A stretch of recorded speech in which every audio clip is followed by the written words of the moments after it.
Hello, everyone, and welcome back to D&D&D&D&D campaign number 2 of Black Ink and Blue Blood. When we last left off, I don't think party. any of the links worked. I just The, see exclamation point Patreon, Oh, exclamation point yeah, Discord. yeah, it's from last session. Oh, yeah. it doesn't work from last session. Well, no. The fact that the links didn't work because there's a server. Stuff went down. I don't know if it still works. So yeah, see, they don't work anymore. Yeah, server's just down, I guess. When we last left off, the party investigated the mysterious Shadow Lily alchemist, who had been pulling strings from behind the scenes in order to gain political power and achieve some unknown ends for their various customers. The man struck up a deal with the party, and after the party attempted to threaten further information out of him, he eventually relented and gave them half of the information, as well as a promise of further assistance, insofar as they continue to profit him. With negotiations concluded and the alchemist going back to rejoin the rest of the kingdom, the party, as far as I can tell, has run the last of their errands and is now ready to make the last leg of the journey into Tabedra town, where Caleb and Zephyr are wanted by their own family for currently reasons unknown, and have a new sister who is out for blood and vengeance for a previous slight. As the alchemist leaves the warehouse and you all are left, Tuco, packing up their improvised drug lab, what would you guys like to do?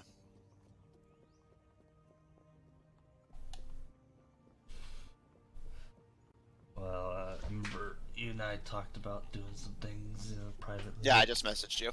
Um, I was literally typing it up while you were talking. Lucian's just gonna kind of mull everything over. Kind of wish she made her own, deal, but, just kind of,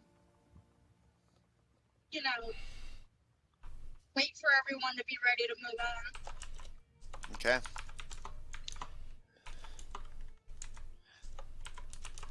Caleb, anything from you, or are you content to head out to Tabedra? Caleb was ready to get where they were supposed to be going. All right. They were supposed to stay at night. Which, to be fair, they did. You guys just you're just leaving a little bit later in the day than expected. And Zephyr, once you, other than what you and I discussed, is there anything else you wish to do? we're not staying the night, no. All right.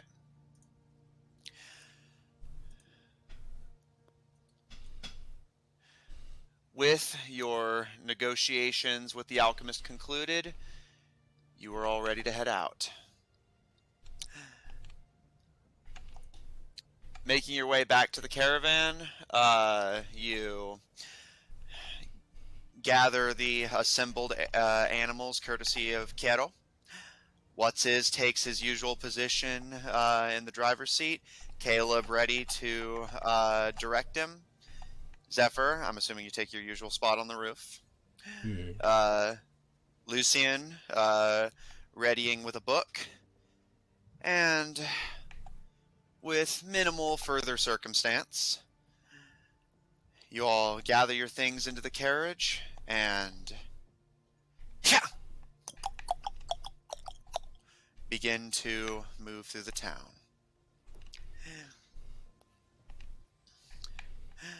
The guards give you a friendly acknowledgement as you pass through and do not do anything to stop you further. You are allowed to do as you will.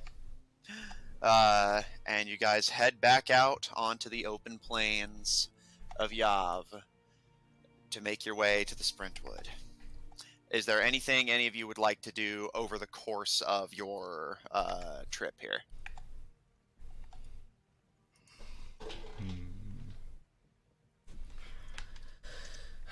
If it's gonna take several days, all Zephyr will do is just do some attunement change. That's it. Okay. Yeah, on the way, Lucian will ask, Caleb, how exactly are you expecting to, get very far? Because, you and your brother are wanted, and the rest of us aren't exactly, she kind of like gestures. Caleb was like, that is why we're not going straight to the main city. We're going to somewhere outside of it. What was the place called, Matthew? Fuse? Yeah, Fuse. We're going to Oh, a yeah, place called Fuse. I know someone there who has an operation inside the city that I trust to help us. Yeah, I'm pretty sure I remember few. Yes, you guys traveled through there on your way to negotiate with the king. Yeah. Fuse was actually the first time we realized that Zephyr was a Tabedra, I think. What? Was a Tabedra. Like when we first met you, you didn't say, oh, I'm Zephyr Tabedra, you just were like, oh, I'm Zephyr. And then, we traveled together to come here, remember? So long ago, and then, it turned out that you were Tabedra. You guys remember that? Vague. Not really the way not exactly how you say it, but, I mean, sure. That was the time that you betrayed us. Wasn't that in the Tabedra territory, not this place that we're talking about? Yeah, but before it, you were like, oh, guess what? I'm Tabedra. I'm just saying. Don't feel like it went that way, but okay.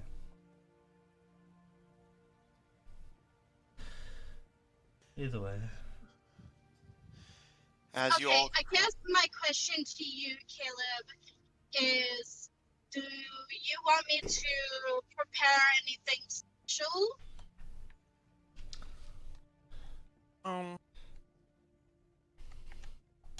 Maybe hold on that for now. Let's see how things go getting in.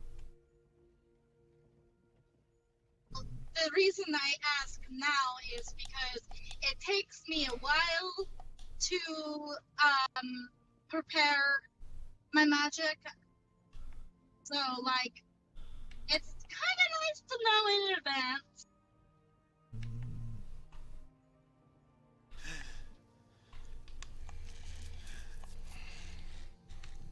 As you guys make the crossing, it won't take you longer than a few hours to get there, but Zephyr, that does still give you time to do your attunement, so don't worry. But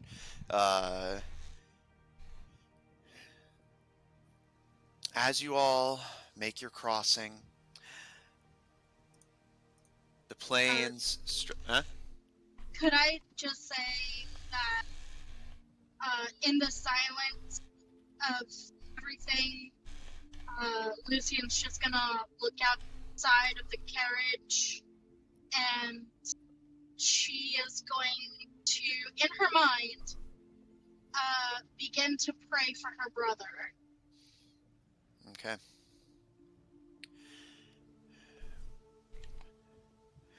Praying for your brother in the silence of the carriage. Things are quiet, tense. Half of you remember crossing through bandit country and not exactly being welcomed. The other half of you are either unfamiliar with this place or are familiar, and that's all the more reason to be careful and quiet. Zephyr, you sort through your freshly rearranged items. And Caleb, the only thing that breaks the silence is you directing where to go. Eventually, you're far enough away from Perha and cross into the darkness of the Sprintwood. The Sprintwood shelters you from the sky, and everything goes into a kind of dark, kind of cool-aired atmosphere. And all of you carefully monitor your surroundings, knowing what's out here.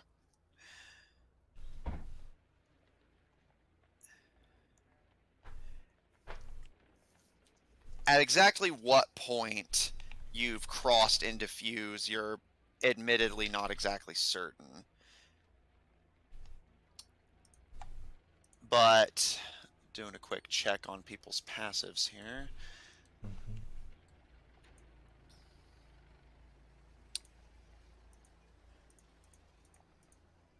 As Caleb, you continue to direct the caravan.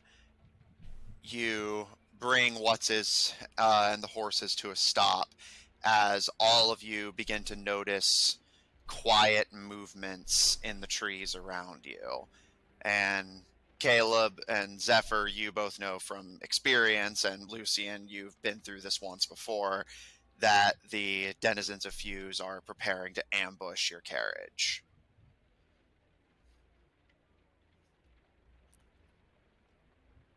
What? Are we getting ambushed?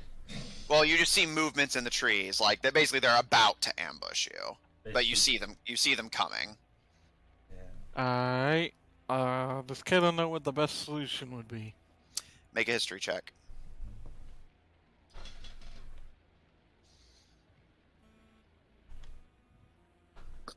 Hi. I was fuddling around with my headphones. What happened? You see that the Tabedrans are about to ambush you. Caleb is deciding what the best course of action is. History. Okay, I got a Lucian is plus gonna 6 quip. is going to be 19. All right, 19. Got it. Lucian? Lucian is just gonna quip up and just say, looks like a coming home party. So I'm gonna know that, like, Caleb, like, just because that might help what he's gonna do, like, has his, before they were coming in, because he's like, wearing his hood up. Okay. Ordinarily, what you would do in this situation would be to just simply show them who you are, but given that that's not exactly an option here, you know that the best thing to do if you want to avoid a fight is, of course, you can always give up your valuables peacefully, but assuming you don't want to do that, simply making it clear that you know they're there, but you're here to do business with them, usually gets them to just return to business as usual. Alright. I think Caleb is just gonna say, I can see y'all moving through the forest, but I assure you, we will be more than willing to make a trade rather than trading blows.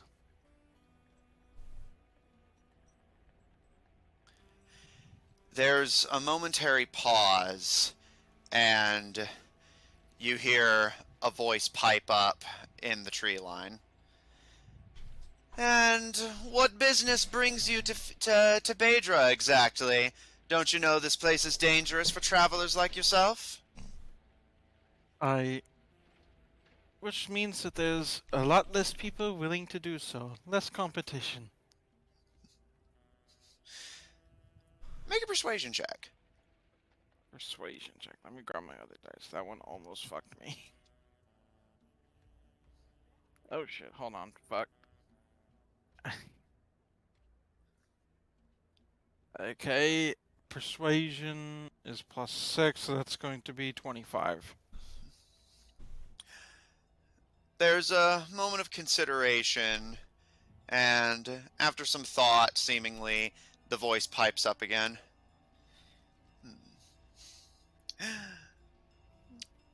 All right. If you're here to do business, then business we shall do.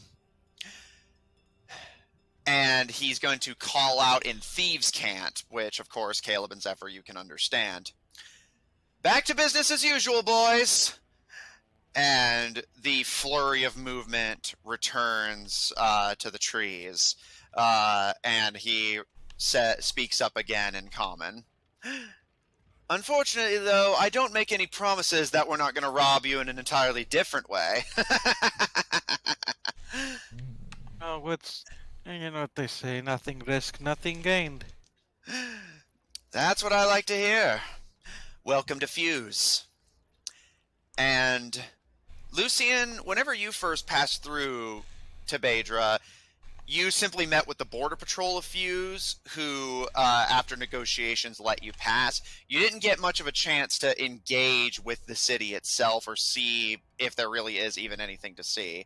All you've heard is stories that the Tabedrans have set up an outpost that's perfectly camouflaged with the surrounding trees so that they can essentially hide an entire city of bandits and trick unfortunates like yourself into being right in the center of them when they're discovered.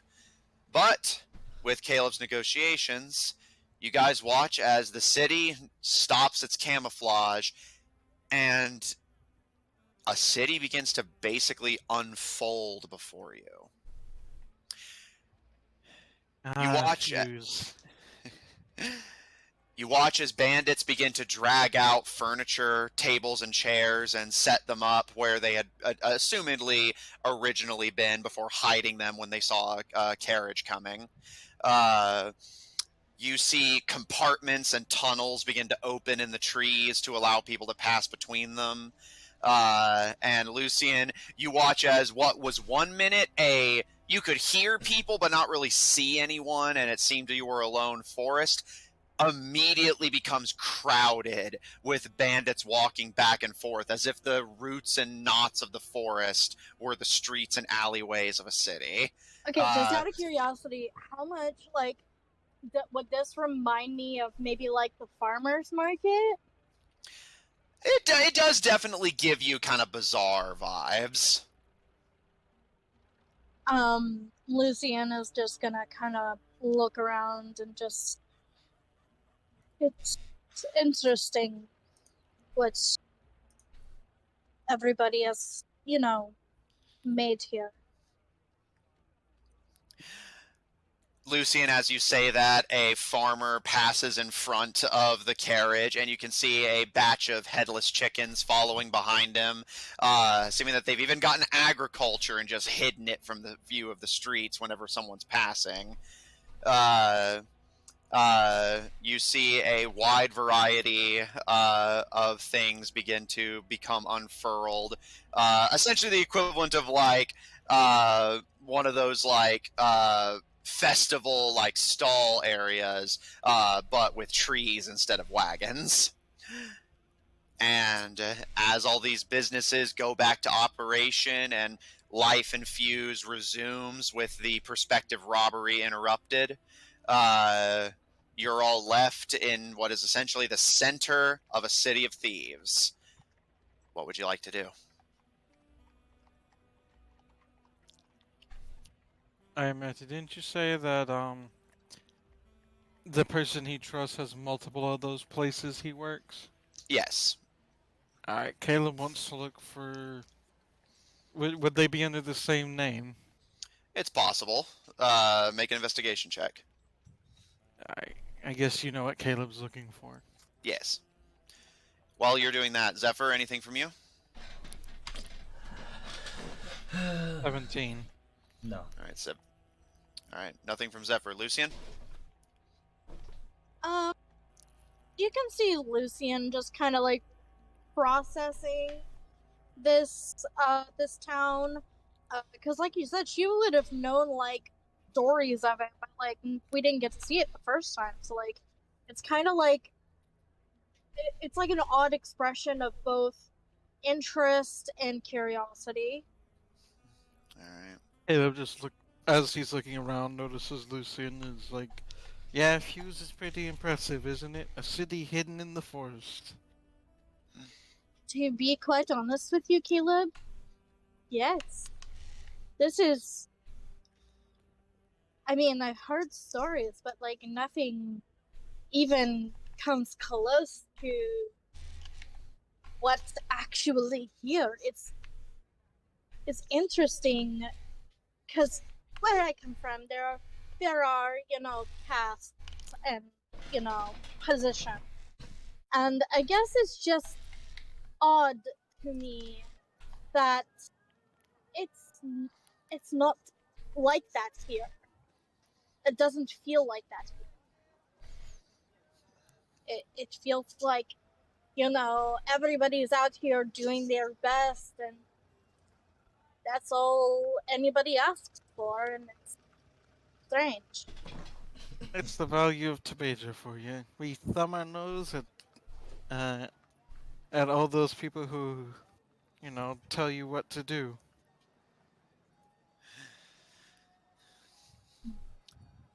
Caleb, as you direct the carriage through Fuse, Lucy and you look around with wonder and interest at the surroundings. While you can't read it, you note that, again, everything is built on the idea that what can't be hidden has to be subtle. You notice that rather than signs directing people where to go, you see that the thieves have basically carved thieves' cant into the trunks of trees to mark what building is what and what goes where. Everything is built on the understanding that if you're not one of them, this will seem like a completely unremarkable forest unless they want you to know what's here. You assume that this is how they evaded capture, as unlike Rosewick, they do not have the defenses of a military fortification to protect them. Fuse had to rely on subtlety and stealth rather than brute force. Caleb. I'd imagine at this point, with its proximity to Rosewick, that also probably helps. Well, yes, but Because an attack on Fuse would be pretty close to attacking Rosewick itself. Well, yeah, but when it comes to eliminating bandits, it's easier to deal with what, in theory, should just be a camp of bandits in the forest, as opposed to ones chilling out in a fort. Yeah.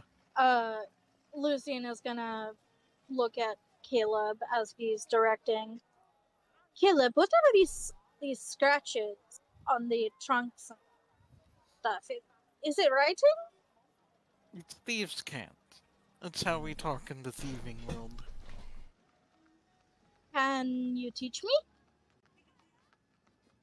Can Caleb say yes? And can Caleb say, yeah, I could try in thieves' cant just to test her? Yeah, of course. Do you know Lucian, what he would have said? Lucian, Caleb responds to you with what sounds passingly like common, but it's like weird gobbledygook. Like, it doesn't sound like he's saying anything. It sounds like essentially a bunch of slang that you don't understand, and you realize you've heard Zephyr speak in this sort of odd tongue before. It appears that the language of thieves is basically just mutating common to where it would sound to a passerby or especially a guard like you're just either speaking nonsense or you're saying something completely unrelated, but communicating to someone who's in the know a completely different idea. The idea that two thieves could be planning a heist right in front of you and you would have no idea. Okay, Lucian's just gonna kind of like there's like this expression of like both of like I want to learn that and also a tad bit of respect. Thieves. How long have thieves been speaking this language, Matthew? Oh, pretty much since thieves were a thing. Like, you genuinely, as far as your parents and the king ever mentioned, there hasn't really been a time where thieves haven't been speaking thieves' cant. As far as you've been told, Is it they've learned been... as a first or as a first language in Tabedra? I mean, effectively, yes, actually. You do know Tabedrans who know thieves' cant better than common. Practically their own language. So like when Caleb was learning his ABCs, he was learning also the thieves' cant. Mm-hmm. ABCs. Just imagining like a small child speaking thieves' cant. Mhm. Lucian's gonna kind of like smile at Caleb. My dad. I imagine my dad was maybe like, was he a fan of King Tabedra? His stance on him was basically that of most of the world. They didn't acknowledge that his claim to the throne was legitimate, which, to their credit, by definition, it wasn't. King Tabedra came to power because he had a fortification that nobody could take and enough bandits that were willing to listen to him and defend it. That's the only reason that he is at all considered a political force. Between that and To be his fair, most kingdoms started out as just a warlord with a bunch of armed dudes who. But bear in mind, this is I'm speaking this from the perspective of somebody who thinks, oh, but I was just born into nobility, so that's different. Mm-hmm. Yeah. It's actually like a true thing is that most of the like royal bloodlines of Europe all trace back to warlords who took a claim to the land after the fall of the Roman Empire. Yeah, there had to fact, be a most first. of There their had to be a fam- first king. After all, most of their lineages actually cannot be traced further back than like 800 AD. Mm-hmm. But yeah, to answer your question, Lucian. So yeah, your dad wasn't exactly a fan of him. They saw King Tabedra as effectively a pretender to the throne, someone who did not earn the title of king and thus was not. They were many. You know that growing up, many people were just flatly unwilling to say that he was a king. Yeah. People have only started coming around on that recently, and only because they realize that they just frankly can't get rid of him. Basically, he's gonna keep popping up and insisting that you call him king, and unless you want your pockets picked clean, you don't really have much of a choice but to respect that. There's kind of like Given this. they're probably all waiting for his death. There's this bemused expression on Tian's face as she glances back at you, Caleb, and she's like, "My dad did not like your dad at all, but He's not. I will point out he's not actually my dad. yeah, like you're adopted, right?" Yes, though that may be a bit up in the air right now. I do not want to think about that right now. About because like that's a lot, right? Anyway, Hey, it wouldn't be the first family I lost.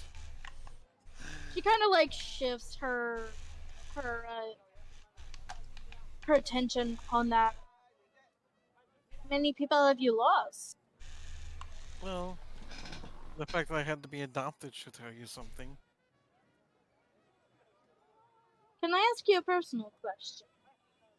Are you going to ask about my parents? In a way,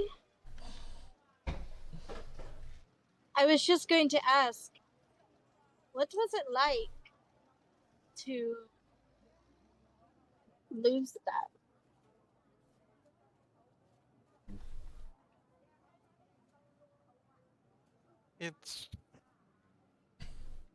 It's the worst thing in the world. I was afraid you were going to say that. Because, I think part of it is that it's not how the world is supposed to work, You're not supposed to lose your parents like that. That's supposed to happen years down the line where you're, starting to get up in age yourself and, you're all on your own, doing your own thing. And then you just get a letter from home one day saying that you died. And then you go do all that stuff. Your not will. supposed to be. You're not supposed to be that young and deal with that. And one thing you should understand is my father is my actual father was actually a bit like King Tabedra himself. He had no claims that made him who he was. He made himself who he was. To put it quite frankly, my parents were some of the most successful thieves Tabedra had seen yet. They were practically nobility by their success, rather than any birthrights. Which, a commoner suddenly having as much wealth and power as a noble tends to be very unpopular, but success just kept coming to them until it didn't. Happened. They were sent to raid the lands of Blackthorn. In a time where we'd already raided plenty. We didn't need any more. And in fact, we had already raided them before. Usually, Tabedrans do not raid the same place twice. For this exact reason. Because they were met with resistance that was waiting for them, and to a predictable end. Yeah, I mean, Blackthorn, she's... I mean, that's where Caro is from. I mean, you've seen how Caro is. I still can't get over how unnecessary it was. Like I said, commoners who find success are not popular.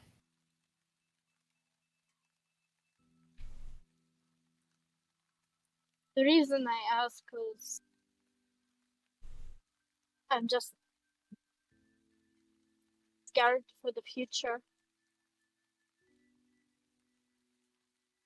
Aren't we all? I mean, the future holds things like death and suffering. That does hold good things. Even if death does not come from time itself, it still summers in the future. And my family, death is a toy. Yeah, well, death has a funny way of getting to everybody eventually, even those who do not die naturally. Yeah, yeah. I mean, I guess that surprised my father, at least. At the end of the day, an elf may not die at a time, but if you put a bullet through their head, they still die. You misunderstand. My dad did a lot of experimenting, as it were, on a lot of things. And I guess it's just came to a shock that it would kill him. Well, Or at least I imagine. the universe has a way of sometimes making people get what they deserve. Admittedly, most of the time they don't. If that was the case, then half the kings and queens of this land would be dead. How do you But- know? Like, how do you know when somebody deserves that? I mean, the line has become so gray. It used to be just black and white for me. It's just becoming more and more gray, and I just don't know where the line is anymore. I don't know. That's questions to ask people like those guys in Perugia who spent all their time philosophizing. I mean, you're just a kid, Caleb, but I don't know. You have a maturity about you.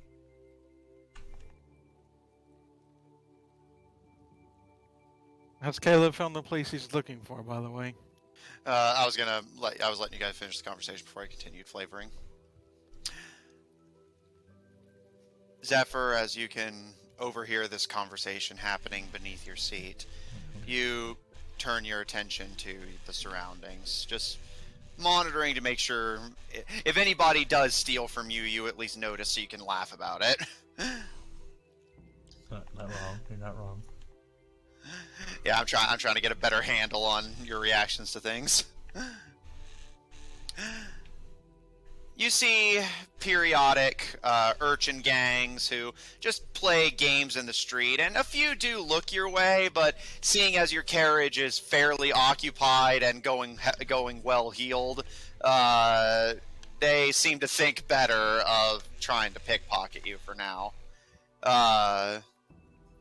And as you kind of observe the surroundings, Zephyr, let me double check your passive here, but I believe you should have high enough. 20.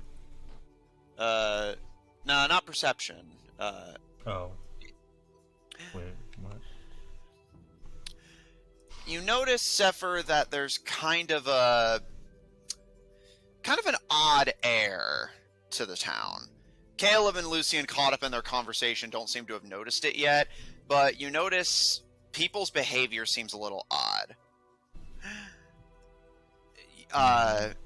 There's not as many people on the streets as you would expect. There's like people to show that the city's inhabited, but there's less than you'd expect. The urchins aren't being attended. You don't see any guards anywhere. And whoever's running the show hasn't made themselves known yet.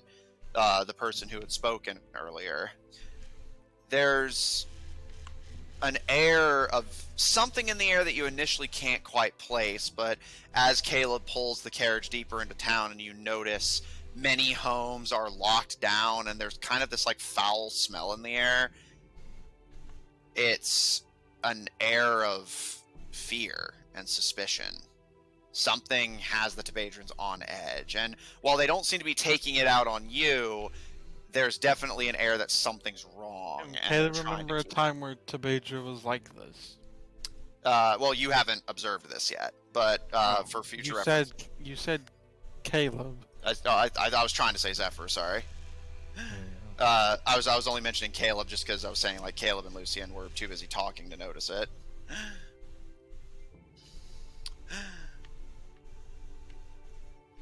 But yeah, so Zephyr, you notice this kind of odd air, but keeping it to yourself for now.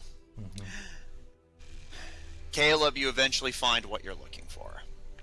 Marked in Thieves' Cant on a tree that has several tables set up in front of it, and a hole carved in the tree trunk to allow someone to stand inside of it. And Lucian, you know with some amusement that you can see like a small kind of piping coming out of the side of the tree to presumably act as a chimney to let air from whatever's going on inside out. Yeah, can I just point out that like meanwhile like Lucian's just kind of like pops up to Caleb like, what does this say? And like quickly writes it down in a notebook or something. And Caleb, what does it say? Yeah, I was going to say, Caleb, you report that written on the side of the tree in Thieves' Cant, on the left side, hidden away from the main road, is the Cub Club. That's probably them. Alright. This is a tavern, and the person I know who might be able to help us runs this tavern. I don't know if they're going to be here currently. They do actually have a couple of taverns. So we may have to wait for a little bit until one of them shows up. But we may get lucky and they may be here. So I'm gonna go have a look and, if necessary, get us a place to stay. If we're lucky, we could also have dinner. Either way, it's good. The Caleb will head in still with his hood up, but, you know, I'm sure they haven't seen that before in a town of thieves. No, I mean, yeah, no, it's common.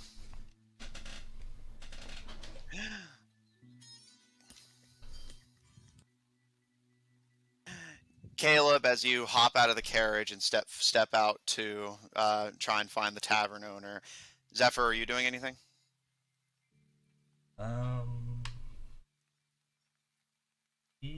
He'll probably follow behind Caleb, and I guess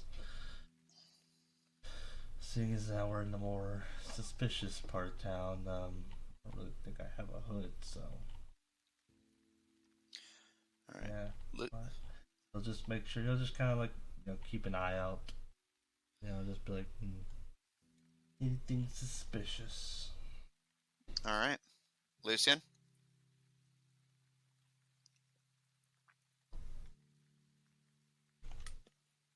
All right, we'll come back to you. Sorry, I had rice in my mouth. Do I notice Zephyr kind of being a little twitchy? He's not being twitchy. He was more saying like, because basically he's like saying like he acknowledges he has no way to hide his identity, but he's still just gonna go with Caleb. Okay, yeah. Cian's following. All right.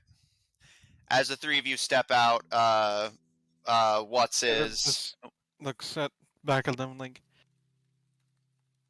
I would be a little bit careful to not seem like we're trying to crowd anybody. We are dealing with a bunch of thieves. Exactly. What's his pipes up from the front of the carriage? Yeah, I was thinking the same thing. I'll go get the animals and caravan taken care of.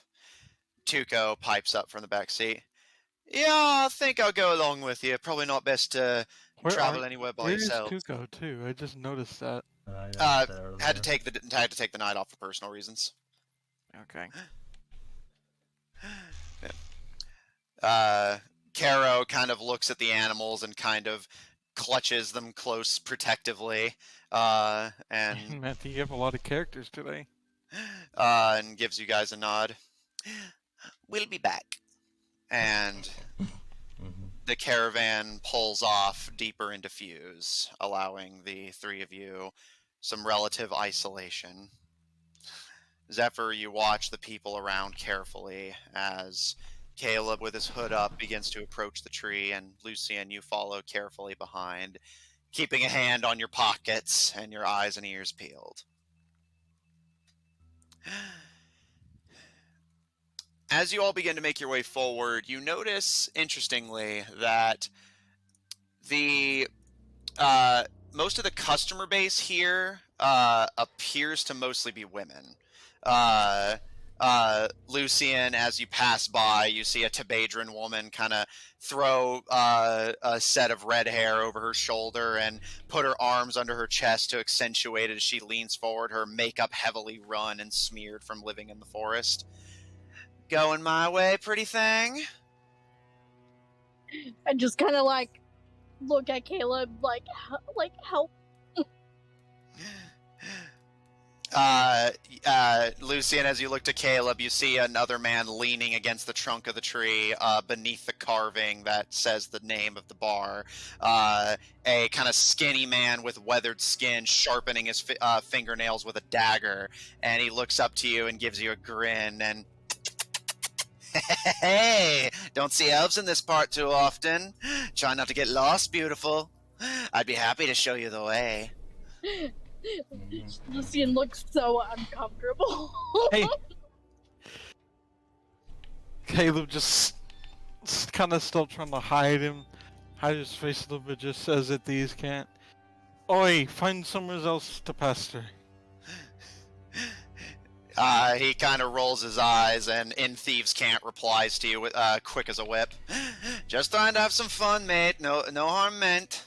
And he slinks off. Caleb's just like, just make sure it stays in fun. No promises. He gives a lazy wave over his shoulder and slinks off to presumably go find somebody else to bother. And I guess Caleb will enter the place.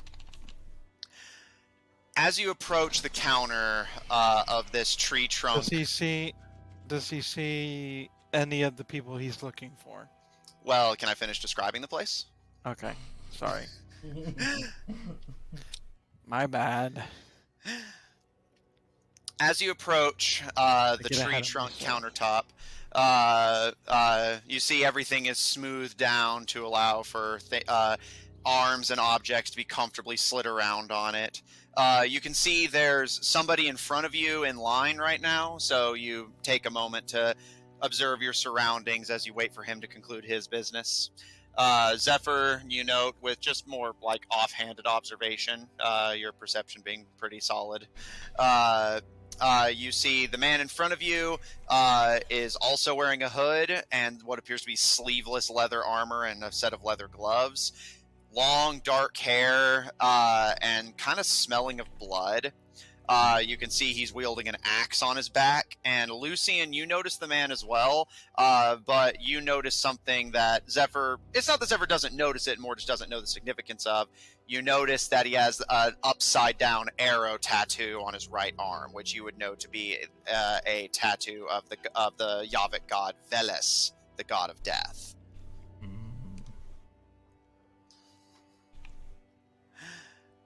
The man... I'm going to, like, I have both of my amulets on, so I'm just gonna kind of see if I can't, like, cover the Shiva one, you know, and then, like, you know.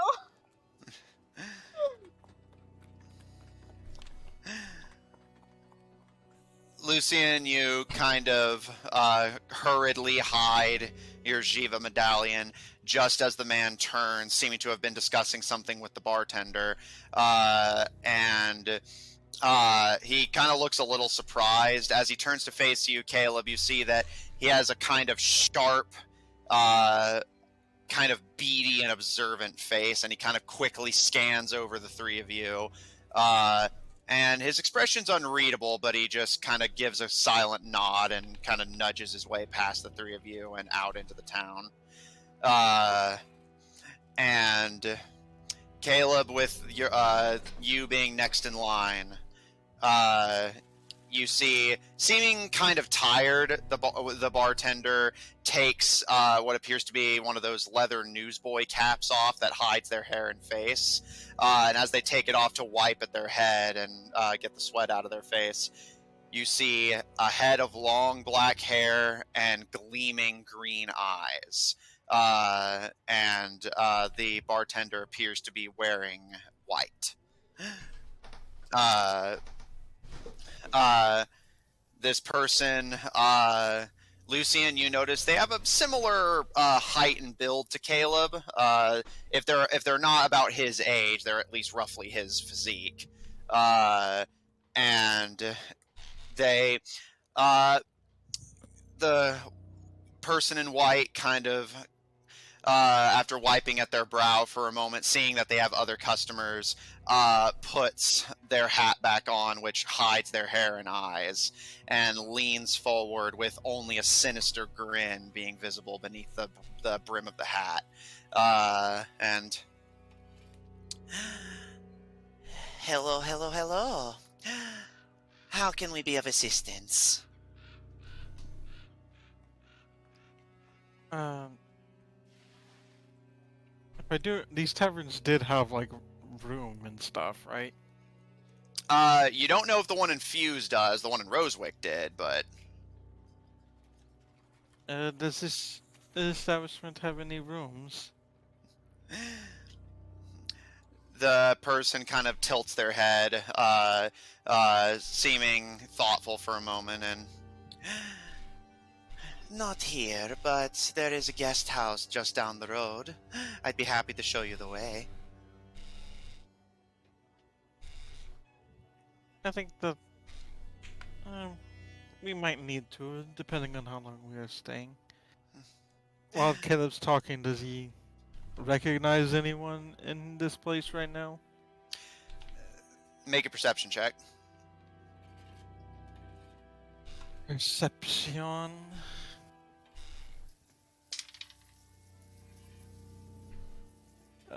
It's going to be +9, would be 23. I will personal message you. There's someone you recognize.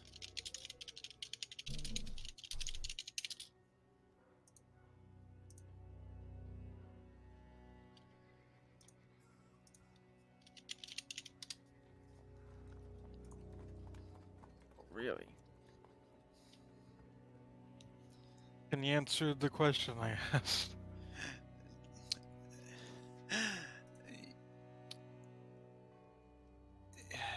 Other than, like, going off of personal stories, you didn't exactly have secret codes.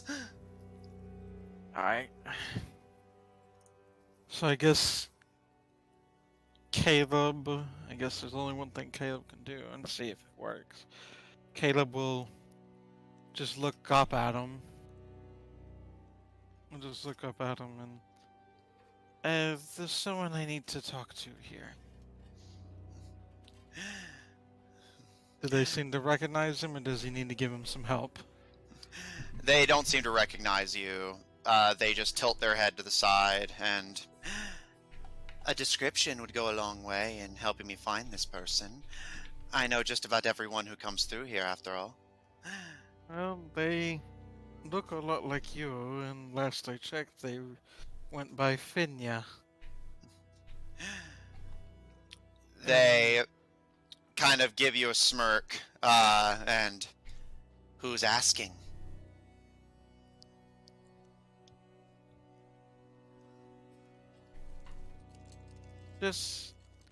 You can just tell them Caleb is asking.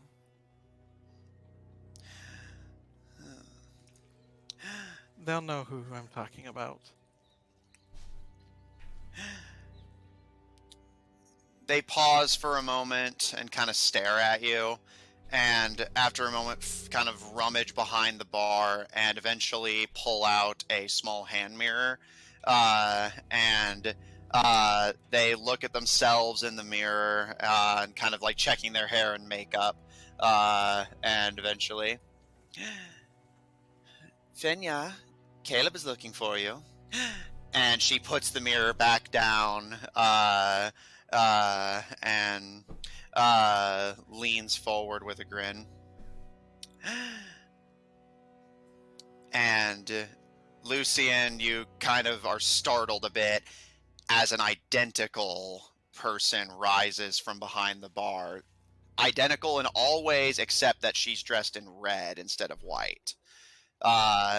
And she leans forward, dressed identically, has the same slouched leather cap over their head, and they share identical mischievous grins as they lean against each other and in trained unison lean forward, and almost seeming like they're saying it deliberately loud enough for onlookers to hear.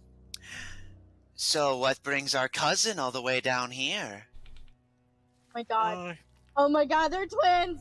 Lucian's just like big, like excited eyes. Oh, I hear there were some goings on back home, and I felt the need I needed to return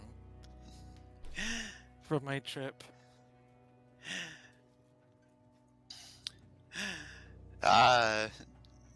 They kind of tilt their heads, and the twin in white looks to the twin in red. Well, he's not wrong. I wonder if he's heard that we have a new niece. Oh, that'd just be a shame if he didn't know. Aren't you going to introduce us to your new friends? This is the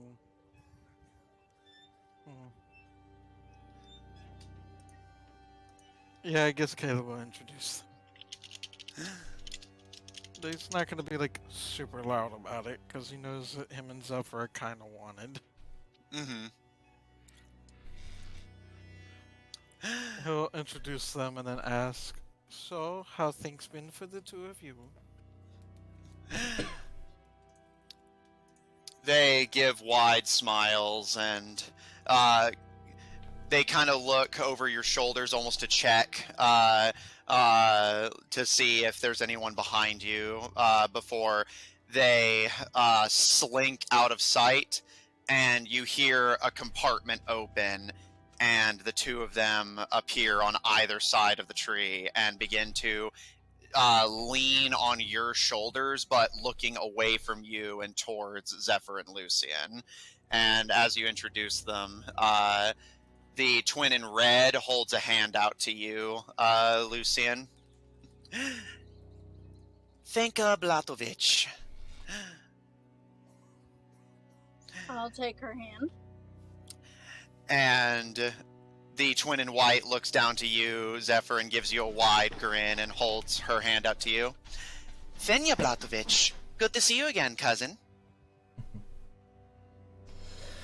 trying to think. Do I have any memories of these? It's like, Make a history check. Yeah, like it sounds like I know these people, so. Caleb knows them. Oh. Zephyr, is that for not 5. You have no idea who these people are.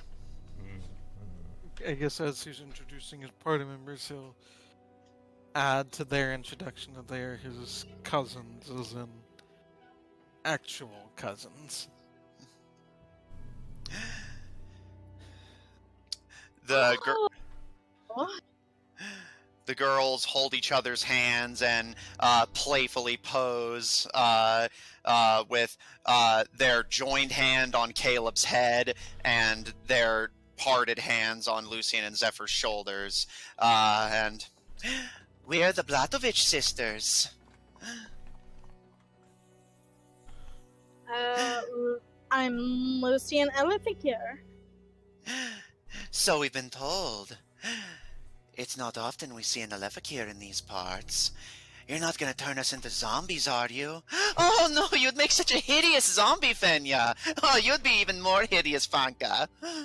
I think I'm glad you two can agree on that, because we both know I would make the best looking zombie, as I always am. Oh, you'd just be a cute little zombie. You'd have little worms in you, KK. They You can see start the to look pinch your on cheeks. Lucian's face. She is very uncomfortable. Well, you don't like to talk about worms and faces. Didn't you work with dead bodies all the time? Yes. And don't dead bodies usually have worms? Yes. Well, depends on how fresh it is. Fenya looks at you playfully, Lucian, as Fenka circles around to look at Zephyr. It's not often the nobility decides to grace us with their presence. It's an honor to have you in our establishment, my lord. Well, I don't know if you heard, but that status might be a bit up in the air right now, apparently. Oh, please. You think a wanted poster affects noble status around here? I guess that's true. If It's that was nice the to- case, then we wouldn't have nobles. It is nice to see you, cousin. How is your father? Daddy's fine. He's over in Rosewick running the lodge. He said that we're finally old enough to run our own establishment, so we opened up this place. It's a bit small for our liking, but we hear a lot of fun gossip this close to the border. Anything interesting? How much gold do you have, cousin? Oh, come on. No Don't family all come on business. me, Kai Kai. You can't come all this way after we don't see you for almost a year, just to ask us for a favor. Let's play dress up again. You always loved that. Oh, I don't know if we got time for that. You two did like to take your time with that. Good art takes time.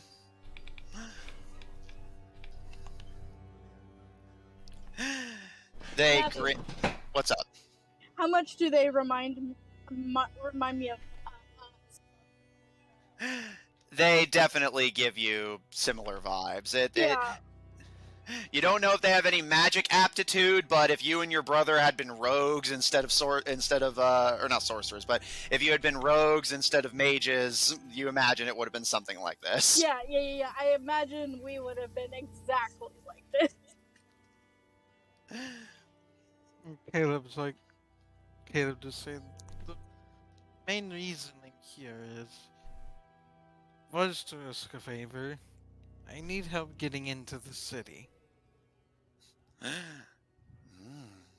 As you know, I can't exactly walk in there through the front gate right now. Oh, that is true. Yes, you're right, sister. If he walked in the front door, he'd be shot. Yes, our new cousin is very arrow-happy, isn't she? Oh, yes, and she hates you. Is there, Is it have true you heard what their problem is? At this, both of them pause their little routine and seem genuinely confused, and Fenka is the first to speak up. Is it true that... Fenya puts a hand on her shoulder and, seeming genuinely kind of serious, looks down to you. Is it true you killed the general? General? I've killed a lot of people, but I don't remember killing a general. That's how the story goes. You're wanted for crimes against the kingdom. You killed General Wicker while he was out doing mercenary work. Does this sound Does familiar? Caleb remember encountering General Wicker? Both of you make a history check. Mhm. Yeah, I think Zephyr knows what's up. Okay. What am I making? History? Yes. I've been making a lot of history checks today. Yeah. Well, you're in the land of your ancestors. 17. Okay, 17 from you. And, Lucian?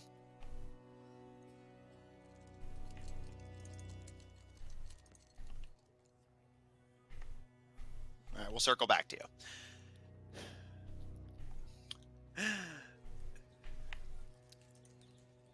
Caleb, you recall killing someone named Wicker, but, and you're kind of struggling, but then you recall Sunspot.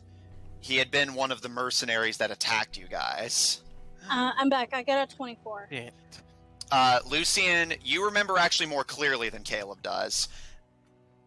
When you guys fought the Ichor Beast Mercenary Company and Sunspot, Caleb had seemed to recognize one of the people you fought as Roman Wicker, the Tabedran general. He definitely recognized Caleb as his last words before Caleb shot him to death. Yeah, no, I remember that. So, like, Lucian would be like, oh, yeah, was he the guy who was like, Caleb, it's me. His cousins just hear Caleb go, Hi. ah, shit, that's how he recognized me. Wow. You joined the nobility for just a few years, and then you're turning on us. Money really does corrupt, doesn't it, sister? I didn't realize who he was. Why was he even getting in my way like that? He recognized me, he should have stopped. They kind of look to each other and give a fucking happy grin, and well, if you're curious, the gossip says the king gave him leave in exchange for a cut of the profits he made as a mercenary. He wanted a break from the army after a bit of a bad raid gone south.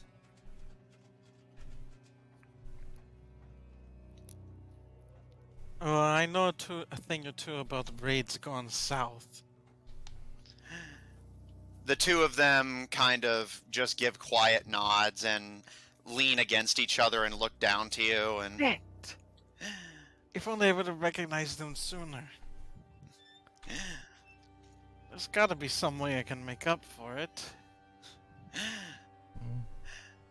if only you knew a necromancer. Yeah, that would make things a lot easier, wouldn't it? Well, I do, but too much time has passed since then, I bet. I guess that means the worms are eating him. That means you're in a lot of trouble. And rumor has it, the new princess was his lover, and she's quite upset that you took her one true love from her. I know we shouldn't have brought that bitch back. Ice cold. The king really did ruin you. Unfortunately. I'm working on it. I think there's a lot of things that King has done to me that I'm gonna have to figure out how to get by. Well, speaking of getting by, if you want to get into Rosewick without being seen, for that you don't need bartenders or your cousins, you need smugglers. Well, I was hoping maybe you might at least know something. I will say, Zephyr, let me check here. I know your passive insight's pretty good. looked okay. Yeah, I'll say with your passive insight, they're trying to get Caleb to offer them money for it. I guess They're- Zephyr will be like... Because you notice that they use smugglers in the plural, implying that there's more than one. They're likely referring to themselves. Oh, Mhm, but how much? Caleb is like, family discount? For you, KK, anything. And Finka looks to you, Zephyr, and gives you a smile. I like you already, cousin. I mean, are we even This- cousins though? By You're adoption, I guess, technically. That's right. If you're KK's brother, that means that we're family. And she leans down to you and gives you a seemingly friendly smile. And you said your name was Zephyr, right? Oh, that's not going to do it all. You're Zeffy now. Yeah, they like to give nicknames. You're like a little lizard. It's adorable. Yeah, we've never seen anything like you before. He is Is a it? little lizard. That's exactly what I call him. He's a little lizard. Where a are you little from? A little angry lizard. Are you from the Underdark? No, no, sister. Haven't you heard the stories? He comes from outer space. I'm pretty sure that reptiles lay eggs, so probably an egg. The two of them look to you like you're stupid for a second before just... Okay, you've made great friends. You've got a good family and a good mark. We shall see. Do Also, is they have anything valuable on them? Make a perception wow. check. Also, Caleb's like, this revelation is going to complicate things. They kind of give you a bit of a smirk, and did you really think that they just wanted you dead for no reason? Look, the last I saw of the king, he was being cowardly and let himself be captured by this group called the Scar Concord. And then next thing I know, there's apparently a new sister, and I don't remember that encounter. A lot of shit has happened since then. And so I immediately jumped to the conclusion that they planted somebody to try and take control of Tabedra. I got a 30-20. Because then immediately afterwards, the king starts falling ill, from what I heard. The two of them, their expressions kind of fall, and unfortunately, that is correct.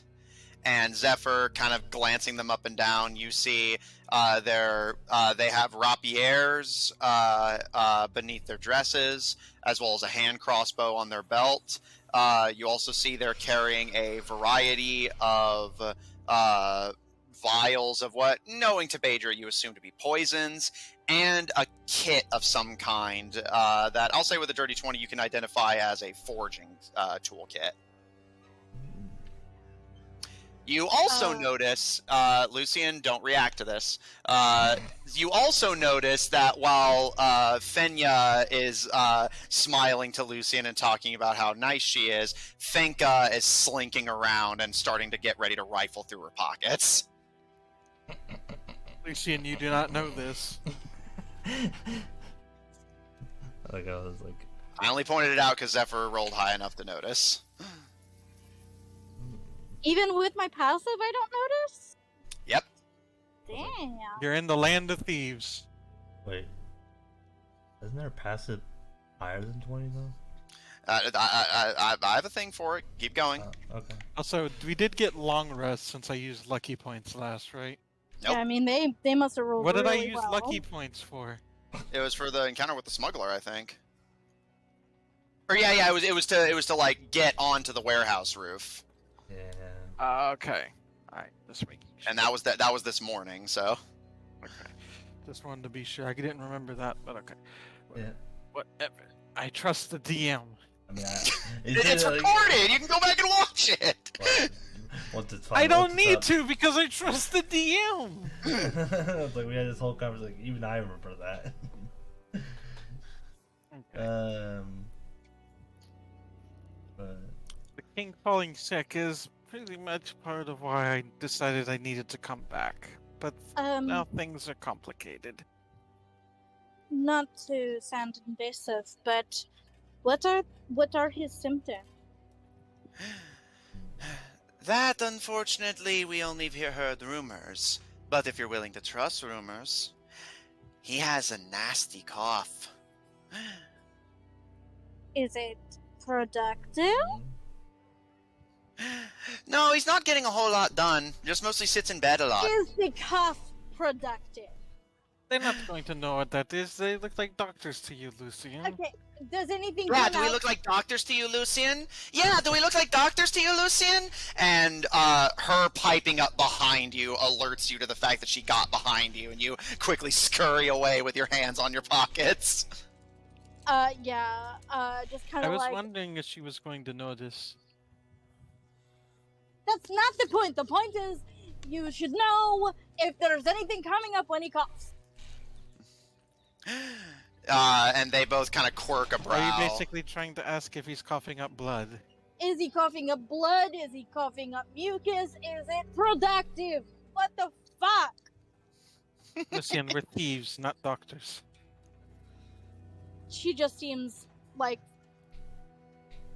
I wouldn't say like uncharacter, like it's like she's like flustered, but maybe seems like a little bit too flustered. And Zephyr, before you say what you're going to do, if you do anything in response to seeing the loot, I will add your perception was also high enough to notice that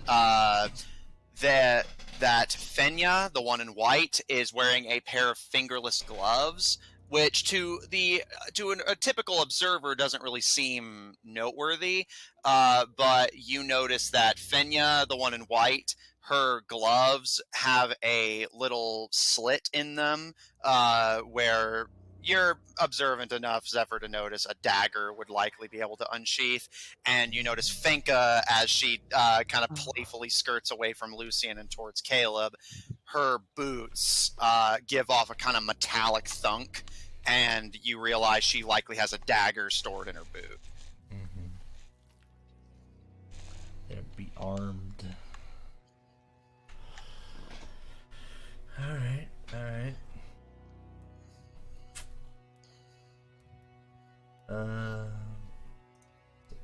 But so I really don't care about that whole what's wrong with him or not. So can we just get to the point of how are we getting inside? They kind of roll their eyes, seeming kind of a little annoyed that you're interrupting their fun. And Fenya kind of leans on your shoulder, Caleb, and mutters into your ear. Is everyone who lives in that castle such a sourpuss? Caleb was just like, yes. I have tried everything to not. Oh, looks like they soured our sweet little boy toy. And she pulls on your cheek. Caleb just like playfully swats their hand away. Fenka kind of leans against the bar and drums her fingers against it, and her sister kind of look to each other for a moment before their expressions turn to you, Zephyr, and Fenya speaks to you first, Zephyr. 25 silver for us to get you inside. Okay. Is there anything else that I should know? You're not allergic to seafood, are you? As far as I know, no. But what does that? Then no. What does that entail? We're probably going to be hiding among fish.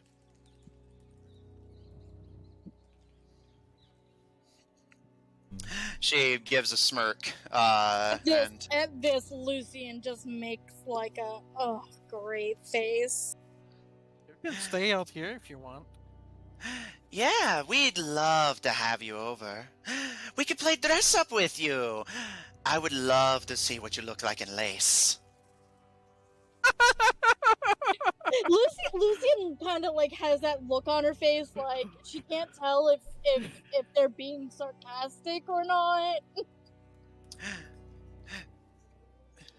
Fenka kind of, or Fenya kind of shakes her head and just like, I'm inclined to disagree. I think she'd look better in leather. Why don't we try both and see which one we prefer?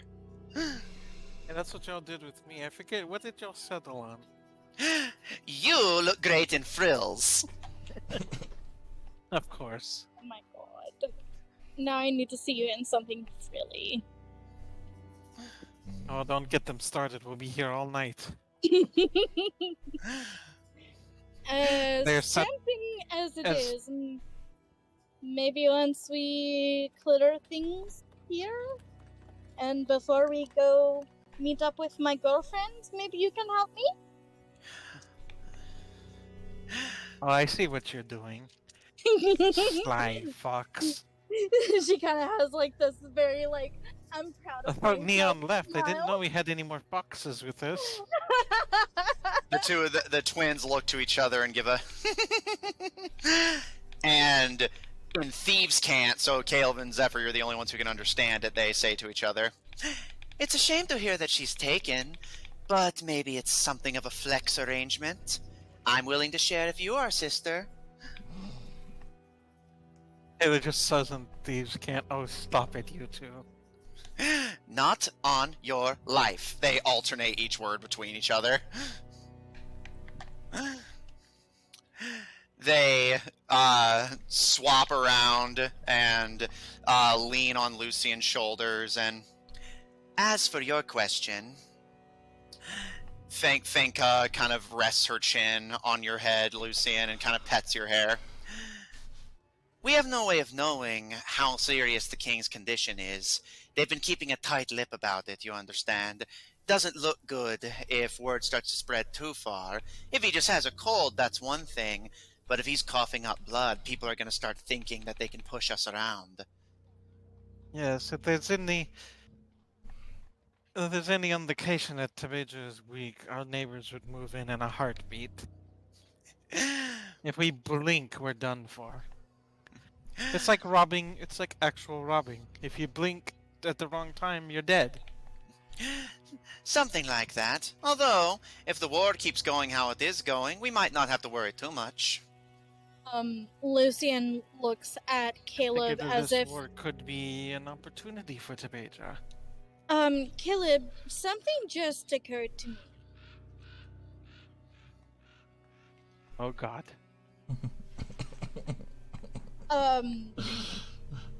If I guess I should say gods. if we Oh, do God. go through with this, and we do this with the king, the possibility of the Scar Concord knowing our location is going to be pinpointed. I mean, they'll probably know our You- location anyways. Well, I mean, we don't know that for sure, but of course my brother could probably... Hopefully, if obviously- everything goes according to plan, they wouldn't dare try to come after us. We are. But haven't they already tried? And, like, the Getting fact in- that we're going back to go get Barbarous doesn't really help either. Like, they could get, like, I don't know, help. The twins look to each other excitedly, and you can tell they're absorbing all of this gossip that you're spilling in front of them. Caleb was like, "Look, how many neighbors does Tabedra have?" 1, 2, 3. Assuming you count, like, close but not directly touching borders, they have 5 neighbors. There have been 5 neighboring countries that have been trying to get rid of Rosewick for ages, and none of them have succeeded yet. It's not entirely comforting either, knowing that Tabedra hasn't made a single move to help anyone. So who's to say anyone except for, Aggie, who already said, sure, she'll help. who's to say no one else is gonna be like, oh, fuck those guys? The twins kind of glance to each other and lean against you, Lucian, as Fenya kind of rakes her eyes over your body. And if things are as dangerous as you say they are, well, we've survived worse. But I suppose we'd be willing to knock another few silvers off the smuggling discount if you tell us if Daddy and us should get out of town. If you're going after Barbarous, that means we don't have any more allies. I would definitely Well, suggest it. I think being prepared for the possibility wouldn't be amiss, but again, hopefully if my plan works, Tabedra will have new allies. Also, while they're leaning on Lucian, I would like to pickpocket them. Make a sleight of hand check. And Caleb's gonna ask Oh my them, god! by the way, how's the mood been in Tabedra lately? The twins actually at this kind of frown, and hang on, let's see how Zephyr resolves his thing first. 27. Yeah, you have your pick of the crop, man. What do you want? So yeah, rapier, hand crossbow, various poisons. Dear Lord, he's gonna fleece Caleb's fucking essence. And you know what? I'll say for fun, I had mentioned that, basically they are wearing some basic leathers over their dresses. I'll say with sleight of hand like that versus their passive, you can snatch their armor as well as you. Is he gonna take the shirts off their back? I thought like I could take their gloves just without their noticing. Like,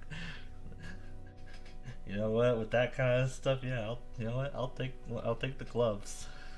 Zephyr is very good at being sneaky. I mean, All right. That was a 10. So are you taking anything else besides the unusual gloves? No, he'll just take the gloves. All right. Zephyr, you snatch, with nobody in the conversation being the wiser, snatch the gloves off of Fenya's hands. And the mood shifts whenever Caleb asks how the mood's been. And,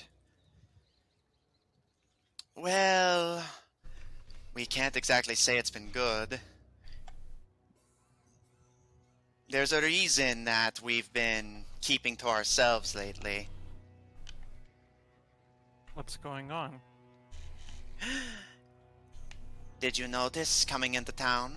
And their eyes kind of flick around the outside forest around you as people continue to go up and down the streets.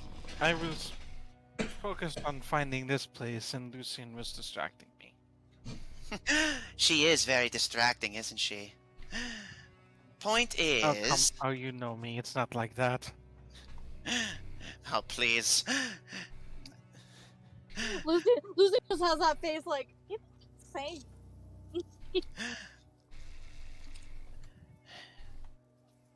Something's been happening. People have been getting sick. What kind of sickness? Yeah, this gets my attention too. It happened not long after the king came back from the ball. Keep in mind, like I said, the last time I saw the king, he was being captured by the people who started this war. Mm-hmm. People in the kingdom have been going to sleep. And once they go to sleep, they don't wake up again. Do they die or are they just comatose? They both kind of shrug and kind of looking to each other, almost like they're kind of like getting the story right between the two of them. It's been unusual. We found the first victim. He was simply dead in his bed, covered in sores, as if he had just fallen asleep and not gotten back up until he died. Then we found someone else, starved to death. Another one, dehydrated. It's been like this for months. They all had different This cause must of be. death. But with one thing in common. It's always in their sleep. No injury, just they sit in their bed like lazy fucks and they don't get back up. Exactly what Yeah. I was afraid Can of. I ask a very important thing? Do they become sluggish after they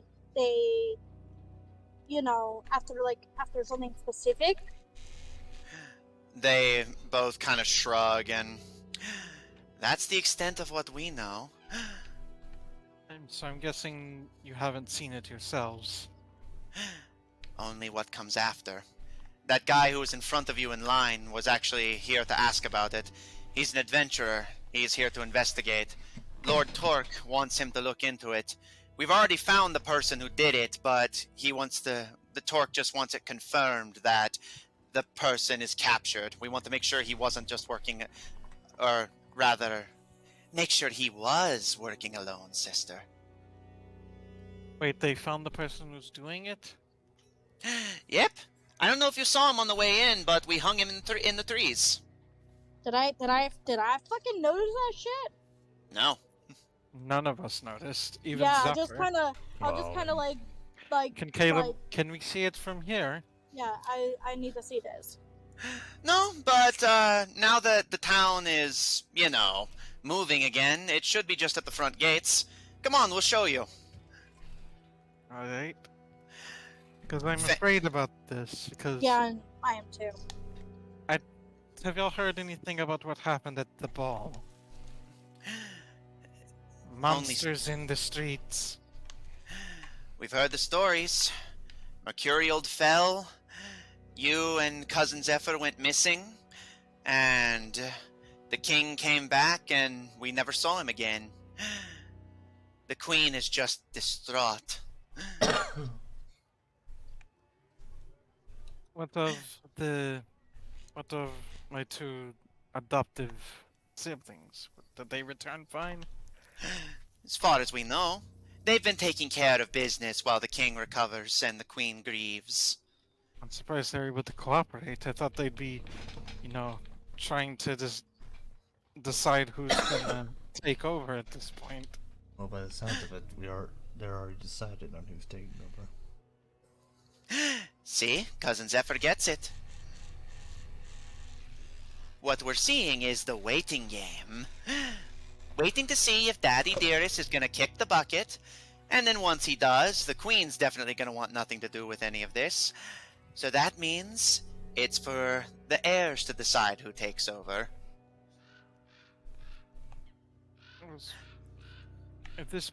I need to see this person. I need to be able to know if they're tied to the Concord or not. Sure? As far as with the way the king behaved, he would have given them anything, even the lives of his own citizens. I need to see this too.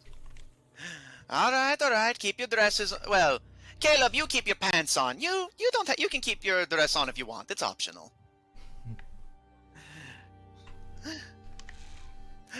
Think, Caleb just says in Thieves Can't, you two are voracious. No, they respond in Thieves Can't. What we are is bored.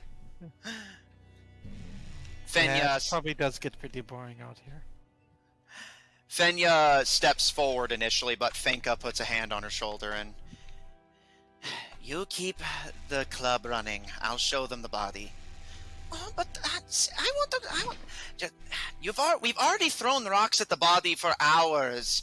One more isn't going to hurt you. I promise we'll go throw rocks at it later. She blows a raspberry at her sister, but slinks behind the tree and returns behind the bar. Come on, I'll show you. It should be just at the front gates now that we're not trying to rob you. Sorry about that.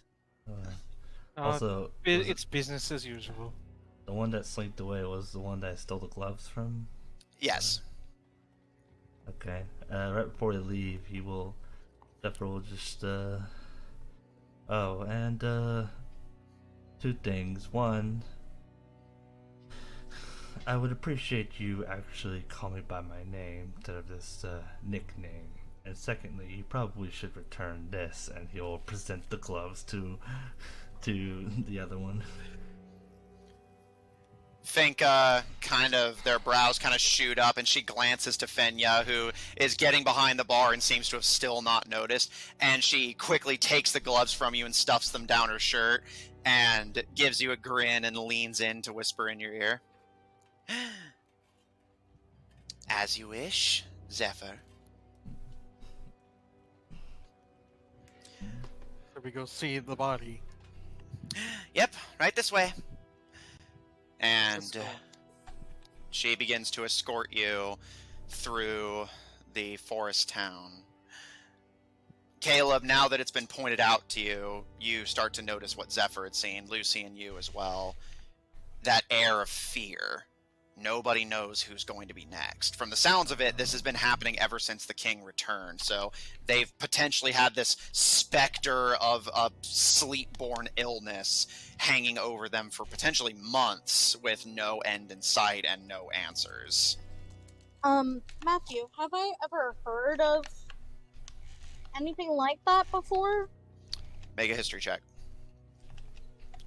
Or I'll allow it to be a medicine check if you prefer. Either one of those is applicable. Yeah, which are you better at?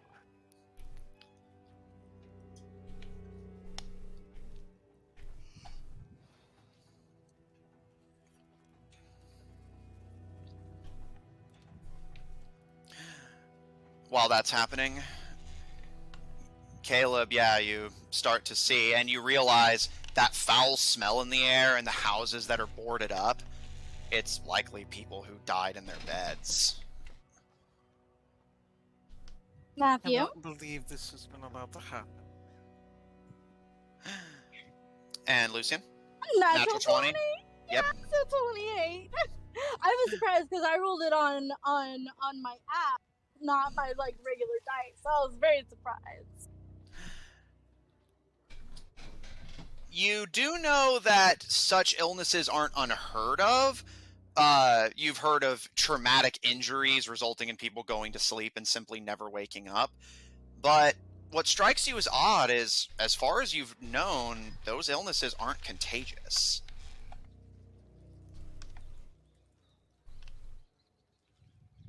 I'll make another medicine check, but I kind of want to see, does it remind me of any illnesses that are passed on either through the air or the water? Well, like I said, you've never heard of this being contagious. Yeah, basically normally someone has to get physically injured in a way that destroys their brain and puts them into a coma. You've never heard of somebody just one day not waking up from sleep and then just sitting in their bed until they die. And even if in cases like that, it's not contagious. It shouldn't be. At most, it should be a one-off, odd circumstance that just gets written off as a mystery. You've never heard of it hitting a town like a plague before. Aside from being asleep, are there any other connections? Are they connected to the family, or or are they just all different people? All different people, as far as I can tell. Has anyone in the same family had it? At this, Fenka, who you get the Caleb, you would remember this, but Zephyr and Lucian meeting them for the first time, you get the impression Fenka's a little more emotional than her sister, as she seems to get legitimately kind of quiet and considerate. And once, Are they infused? they were. But then what? We strung the body up. I'm gonna turn to It was Caleb. his Caleb, family? She gives a nod. Whatever this is, it got to his wife. And when we sent guards to investigate, we found him next to her, gibbering about nightmares. The Lord said that was evidence enough, and we had him hanged. Is there any stories about black ink? At this, she actually kind of seems to she seems to just become more kind of confused than anything, but after a moment of consideration, not that I can recall.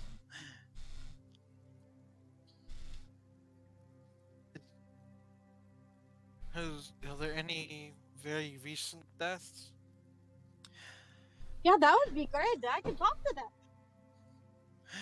I don't know if I'd call a death great, but Yeah, Lucian, you I'm really sorry, need to that was- choose your words better. I'm sorry. I'm sorry. I just got excited because I can talk to them. But Look, we get it. You're a necromancer. You like dead things. I don't like dead things, Caleb. I mean, I remember that there was a joke that some of us would tell. The difference between a necromancer and a necrophile is one lonely night. Okay, at this, there's this very interesting look on her face, like a mixture of like disgust and like not entirely sure if that would apply to her family or not. But yeah, at this, Fenka does let out a laugh, but her expression suddenly turns serious, and you quickly see why. You approach what you assume to be the front, quote-unquote, gates of Fuse, and you see, hanging from the treetops by a noose, is a man. A man. I assume What kind you of don't man? recognize this man. Do I recognize him? Both of you make history checks. Hell yeah. Okay. This is what I'm good at, bitches. Bitches. Yeah, apparently Lucian's getting all the bitches right now. 21. Okay, 21. If you want me to, I will fucking screenshot this, but I shit you not another natural yeah. 20. Yeah, that scans. Like, I will fucking, I haven't had a natural 20 in combat in a while. It's true.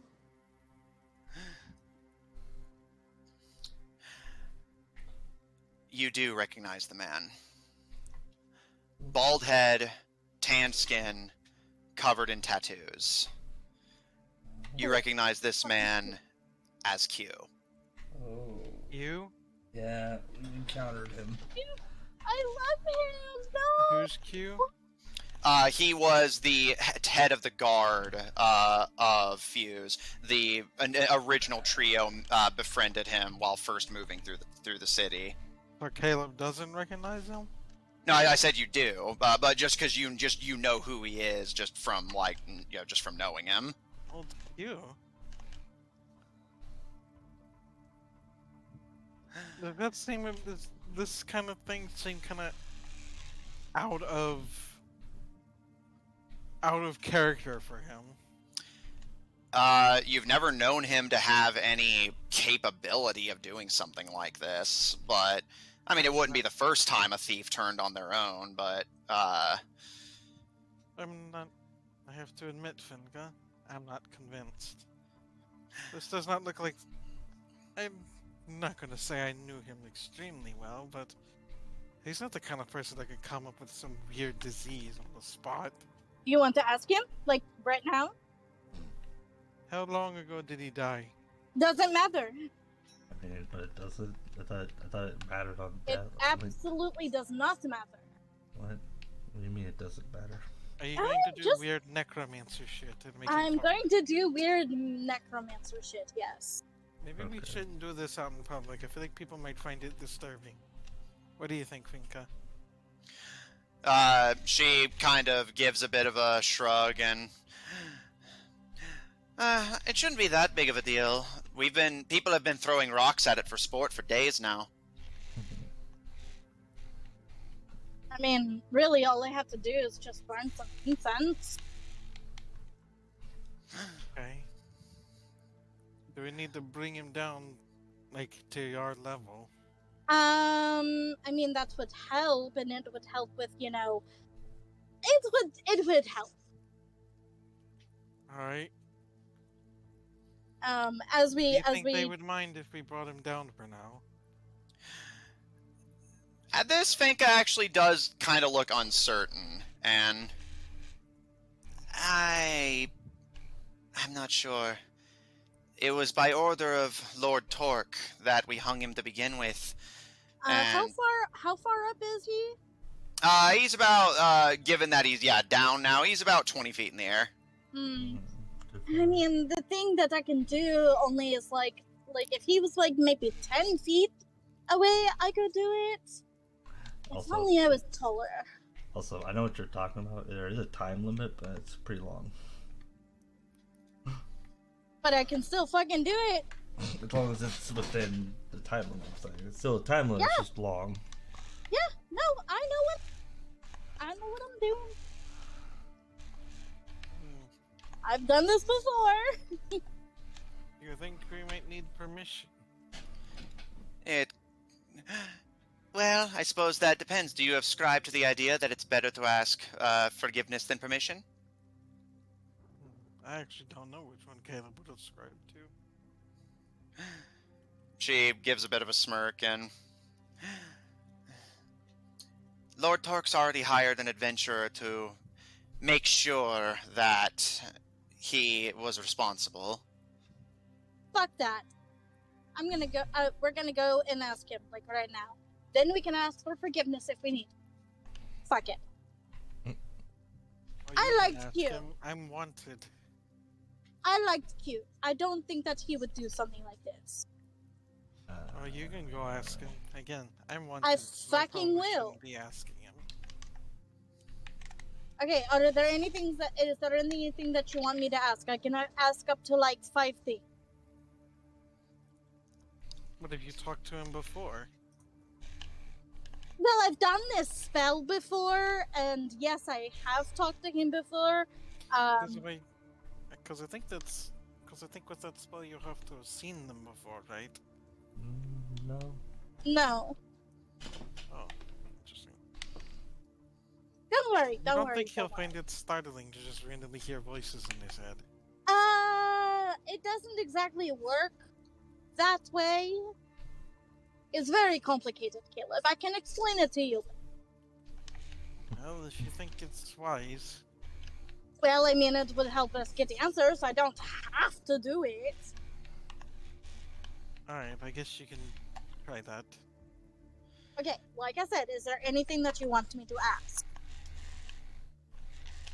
Just ask if we can look at Q's body. Well, So what do you I want me can- to ask you? Is what I'm saying. Oh. I thought you were going to message the guy to ask. No, him for I'm sorry. I permission. was not clear. I'm sorry. That was my part. I'm not very good at communicating. Sorry. But what Okay, do you so want you're me just to going ask with you? we're going to go for it, and then Yeah, I say fuck it. I guess if you can try to ask him what happened. How did his wife wind up like that? Okay. I guess that'd be a good place to start. Yeah. Maybe we could like.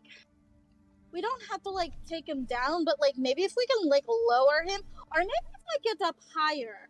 As long as I can like be like within his range, it should be okay. How far up, or was he being hanged by? A noose. Alright, I'm gonna shoot it down. Caleb was considering throwing a dagger at it. Roll to hit. Alright. I was like all this like back and forth. in my Zephyr's head. like, crime, count me in. I was like, "Oh, whatever. Is there anybody like around? There's a few people, but I mean, this is a place of crime. So, and if what Finka said is any indication, they probably won't worry too much about it. I guess if anybody starts like watching what we're doing, Caleb would just say official business, and they'll hopefully just assume it's part of the investigation. Yeah, totally. I love it. I love it. I'm into it. Well, I got 16. Okay. Does that beat the AC of a piece of rope? Yes, actually. Using your crossbow, right, Zeph? Yes. Okay. Yeah, just for What flavor. what is a piece of rope's AC? 10. Hmm. Zephyr, you, as Lucian and Caleb go back and forth, you just level your crossbow up at the rope and shoot, and it bisects the rope and it hangs by a few threads before giving in, and Q's body falls 20 feet to the ground and into the dirt. And I'll say, Zephyr, you're the only one with a passive enough, What? I believe Lucian might have high enough. Yeah, she's higher than me. 18, Yeah, 19, please. 20, 21, 22. All right, Lucian, you and Zephyr both notice Fanka starting to slip into the city and away. She does not seem to want to be near for what's about to happen. Mm-hmm. Understandable. Yeah. Caleb is just like anybody's like watching what they're doing. You know what Caleb says. Yeah. Yeah, a few thieves kind of glance your way, especially as the body hits the ground, but you just say official business, and they kind of roll their eyes and go about their own. Trying to get to the bottom of things.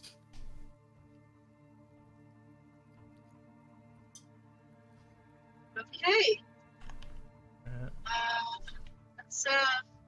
Let's just we'll set him up against the tree. Okay. And Lucian's gonna take a couple deep, calming breaths, and she is going to begin to cast Speak with Dead. Speak with the dead. Okay. Lucian, you cast Speak with Dead, and necromantic magic runs through Q's veins. I imagine it's like one of those things where like the veins turn black or something. Yeah, they turn basically kind of like, like a blackish, kind of like a blackish turquoise. And you're using Speak with Dead, correct? Yep. That's correct. The magic courses through his veins before fading. He has been dead for too long. Shoot. You said it didn't matter. I guess it does matter. There's a link to it. It's like, Well, that was a waste of everybody's time. well, while it's down here, I guess you could investigate on the body more closely. It was like, I'm going to go see if I can't learn. I'm going back to the inn and maybe figure out where I can go from there. It leaves to go back to the tavern. Alright. Caleb, frustrated and impatient, you stomp off from the group and head back to the Cub Club. Zephyr, Lucian, you remain by Q's body, sitting upright against the tree. Just doesn't feel right.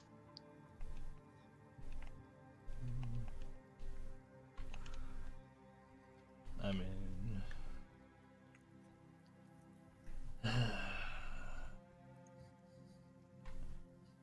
from what I understand, just observation, it seems like it may not be region based. If it is, then it's spreading because we were far from here and Caleb got hit by it. Or at least Did I? I assume Yeah. I assume that's what he got hit by. Unless Caleb got hit with an unrelated thing that made him sleep so much that he could have potentially just died there if nobody had woken him up. I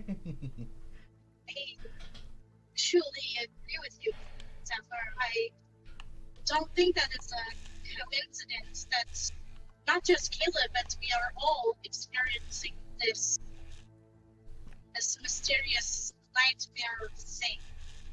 Nightmare I don't thing. think it's coincidence. I don't know even the idea what you're talking about. Nightmare thing. I mean, I know I have the nightmare. As far as Russ had that he had it. I don't remember any nightmares that I know of. Then maybe you're just special. Maybe. But Regardless, I don't think it's a coincidence. probably not.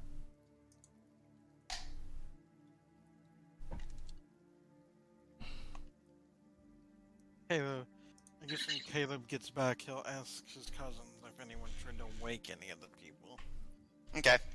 Noted. Zephyr, Lucian, anything while you're still at the body, or? Could I examine the body? Sure. What are you trying to identify? Given I don't think he had it himself, he just got blamed for it. Yeah, I actually want to try to assess as much as I can about like his health. All right, medicine check. His thing, and you know, if he would have lived a long life if he weren't hanged, that kind of stuff. Okay, make a medicine check. Zephyr, what are you doing? If there's nothing else here that he could, like, you know, offer, I guess he'll just head back with his brother. Okay. Zephyr, as Lucian bends down to start checking the body, you watch for a moment before slinking off into the main city as well.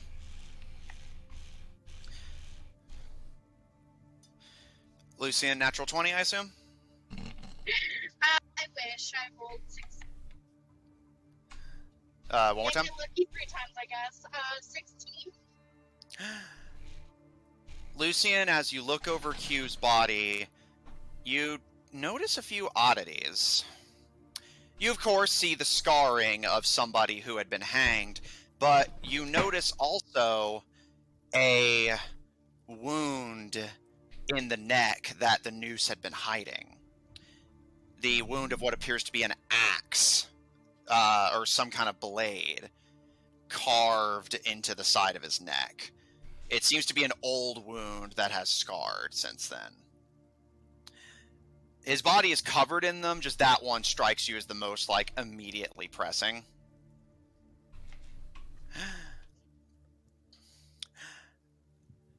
You notice, again, he's covered in various scars. That one on the neck seems to be the most immediately noteworthy. But you also notice his body bears the bruises of, again, from what the Bladovich sisters told you, people have been just taken to just throwing rocks at the body just to pass the time.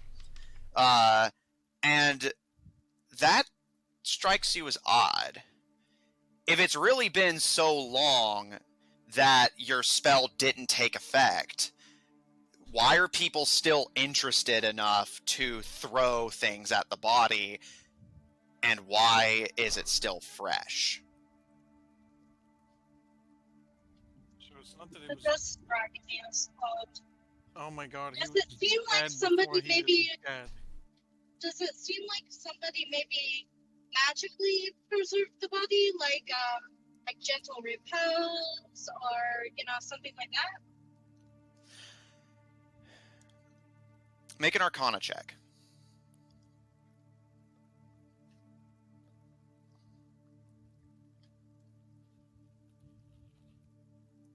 Oh my god, was he dead before everyone thought he was dead? He just a meat puppet. That's a dirty 20.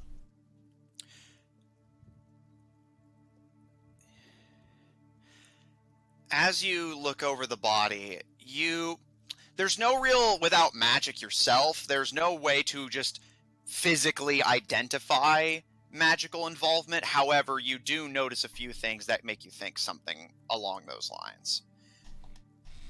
The body... So for your spell to not have worked, he has to have been dead for about 2 weeks or longer.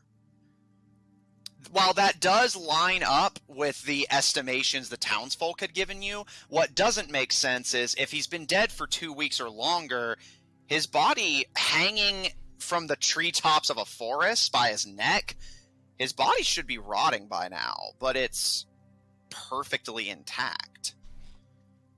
Not only that, you notice the eyes haven't even begun to slough. The skin hasn't begun to yellow. The body seems like it's in perfect health, as if he had just died yesterday. Huh. But for your spell to not have worked, he has to have been dead longer than 2 weeks, yet his body is so fresh, he could have just died a few hours ago for how fresh his body seems. Or something else you was see stopping you from Lucian's- using your magic. You see Lucian's hands kind of like In the hover over his body, and she just kind of like the fingers twitch a little bit. She looks over to Zephyr. Zephyr already left. Oh, I imagine she she just looks looked over back to see Zephyr. and there's Yeah, just outlines of Caleb and Yeah. Zephyr. No, that's totally on point for her. Is anybody else there with me, or am I just with this dead guy by myself? You're with the dead guy by yourself. So I turned to talk to Zephyr, because I still think that for some reason, that he would still be there. I turn, see that he's gone, go back to the dead guy, and just be like, sorry, Q. I'll try to uncover the truth. And I guess I will try to find my friends. Okay. Oh, there's one place you probably could make an educated guess they went back to. Yeah, I imagine that Lucian would be able to make this conclusion. Okay. And Zephyr, are you heading back to the Cub Club as well, or do you have your own destination in mind? I just didn't want to be like, Zephyr, you and Caleb turn up there, but then it's like, oh no, I wanted to go rob the bank. Do they have a bank? No. No, he's going to go back to Caleb. I mean, I do have plans, but I don't think we're gonna stay here long enough for the plans. Well, let's find out. I mean, I guess, like, it's not like the king's gonna die tomorrow, right? Right. Caleb, Zephyr catches up with you not too long after you leave. He's only like a minute behind you at most. Stay and see Lucian's body's shit. No, I don't see why I would stay for that. Necromancers, am I right? Yeah. Not my style. Once they're dead, not my concern, though. Hey, maybe they'll have loot. Yeah, that's the end of your concern with the dead. Do they have anything to loot? Because they're not using it. Yeah.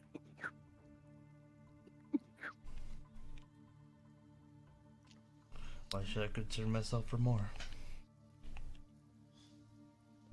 I guess Kayla just keep heading back to the tavern. The two of you return to the Cub Club to see that the Bladovich sisters are both already there. Fenka having left well ahead of either of you. And the two of them look up and give you both smiles as you return. I And don't think she was here to learn anything. The body was dead for too long, apparently. I don't know how long it is for those spells. must be some impotent magic. Why do you say that?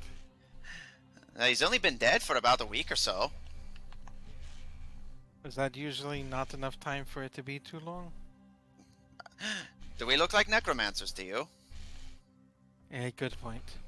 Also, I was wanting to ask, did anyone try to wake any of the people? She kind of tilts her head and gives a kind of guilty expression, and Fenka speaks up. Most of the time, by the time we found them, they had already died in their sleep. We only noticed because they wouldn't turn up for raids, and there would be a foul smell coming from their house. So all of them were people who lived alone? For the most part, with the exception of Q and his wife. Because according to my companions, I guess I should probably say, at some point I wasn't waking up until they very forcefully woke me up. It seems to be and you said he said something about nightmares, right? That was the only thing coherent the guards could get out of him before they hung him. Said that he was having terrible nightmares. Did he say anything to indicate what they were? Fenya, do you remember? You're always better with these things. Let me think.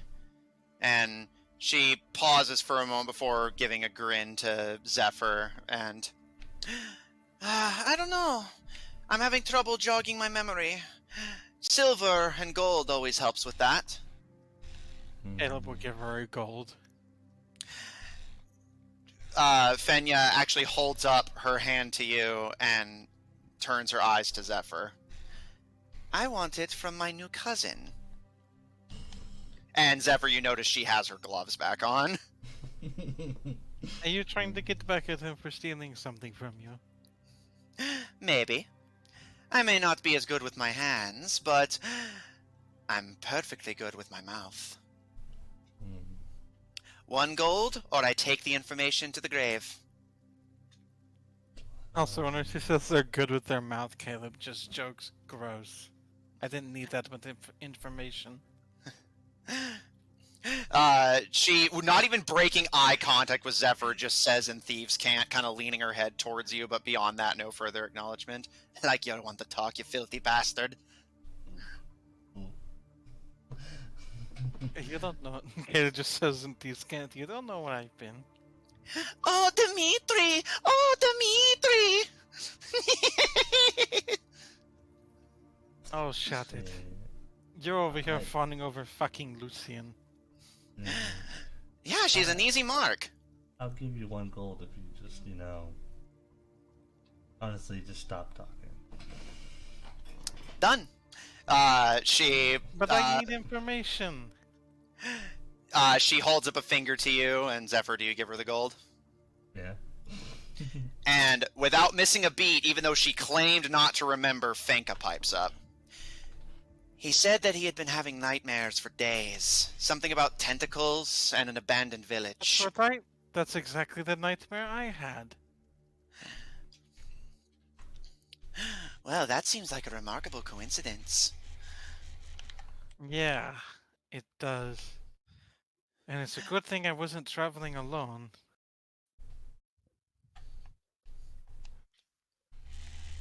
But the way it acted, whenever they actively tried to wake me up, I woke up.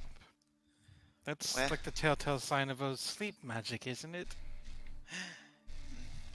if it is sleep magic, it should wear off eventually. We use sleep spells for our raids all the time. It should only last for 10 minutes maybe. Maybe an hour tops.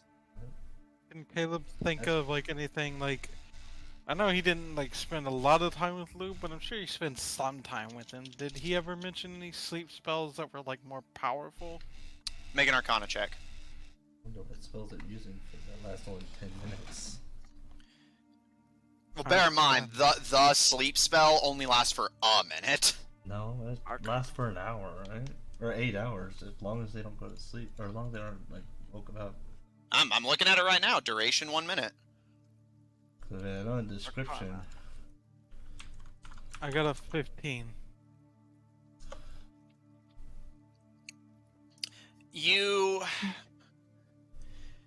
You've heard of him reference the existence of stronger sleep spells, but Loop always told you that those kind of spells were typically only used by the most powerful of enchanters.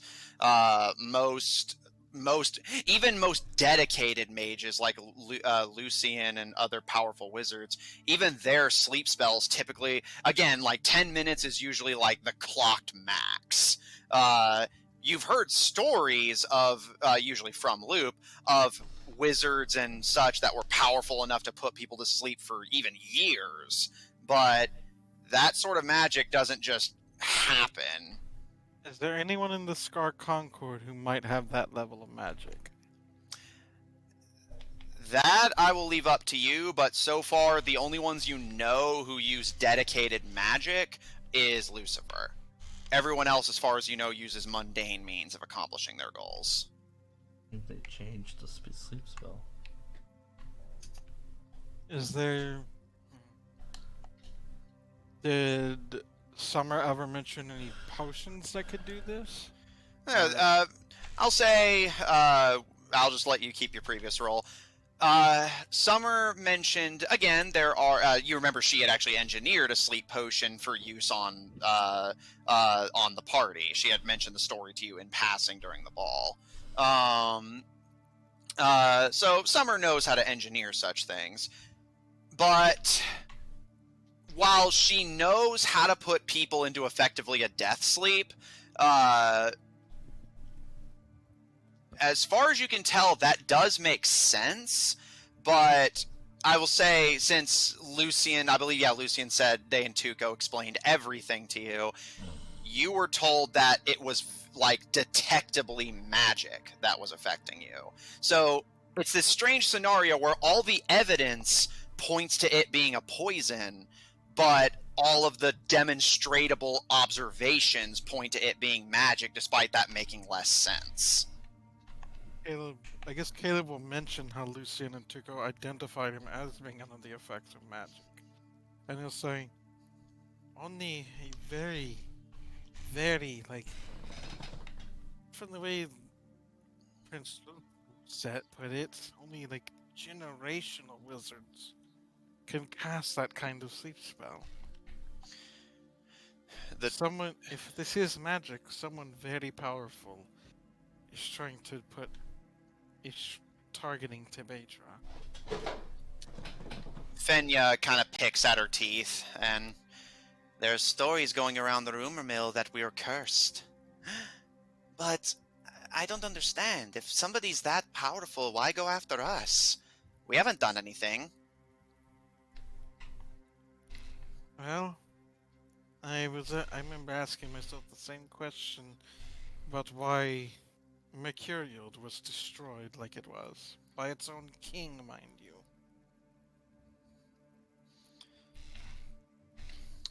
The two of them kind of glance to each other. The only people who I could think of who might have someone like that in their ranks has to be the Scar Concord. If that's the case, then they may be trying to use Tabedra as an experiment. A petri dish, like they did Mercurial. That was the city the ball was in, right? Yeah. Oh, that's fun. I've always wanted to experiment. Except you're the guinea pig being experimented on. We gathered. It was sarcasm. I guess we probably should pass word on to Daddy that we should get out of town. Yeah. Maybe at least for a while. Well, then I suppose we have the same destination, don't we, cousins? I don't know if you've gathered what my reason for coming back is. We have our suspicions, but we're not going to ask you as many questions as we'd like. We don't want to join Mr. Q on the noose. Well, if things work out, then you won't have to worry about it. And if things don't, we like to have insurance. That's why you should be somewhere else. So we're in agreement. If everything goes well, I'll send word that it's safe for you to return. I'll say, Lucian, at this point, you catch up and see the two of them in discussion with the sisters. We still need help getting in. That's the only way we could possibly... With all this trouble going around, there has to be some people in Tabedra who are starting to have concerns. That's part of the reason we need to smuggle you. It's actually not just because you're wanted. The Lord is being very careful about who goes in and out of the city, trying to keep an eye out for suspicious characters. So far, that adventurer is the only person he's let in. Of course. Yeah, Lucy will kind of run The up and king just will like, try to hold on to everything until the very end. what did I miss? We're all going to die.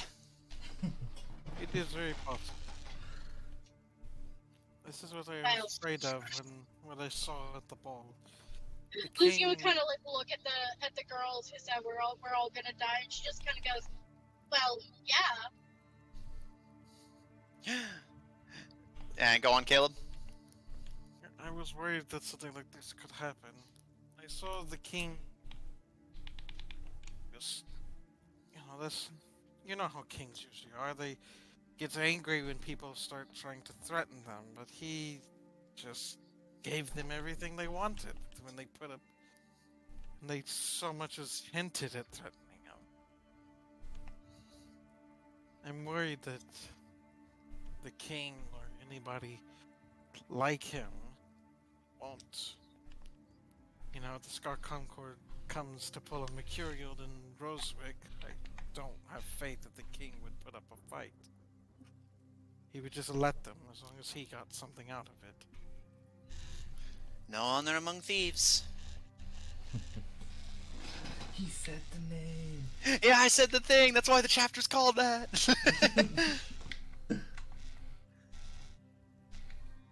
But some are not all like that. Like my father, he believed in Tabedra. But now he's dead. Fenka kind of gives you a sympathetic look, but Fenya, to Zephyr and Lucy, in your surprise, she kind of visibly scoffs. And Caleb, we've talked about this. I'm sorry for what you lost, but that's what happens when people believe in things. The only thing that matters is how you can benefit, how you can profit. There's nothing else that matters. That is not true. And that is exactly why you're going to die. And you know what? That's okay. We're all going to die at some point. So you might as well do something that not only benefits you, but also gets you, I don't know, love, family. You're There's preaching. There's more than life to money. You're preaching to demons, cleric. We're thieves. We don't believe in anything but what fills our wallets. And that's exactly why Fenka and I are going to save our skins. We'll do you one last solid, cousins, but after that, we're getting out of town. It's for the best. I do sometimes wonder what my father would have done in my situation. Would he have continued doing what he did, or would he have finally leveraged that popularity he gained? Again, Fenka looks sympathetic, but Fenya kind of gives a smirk and...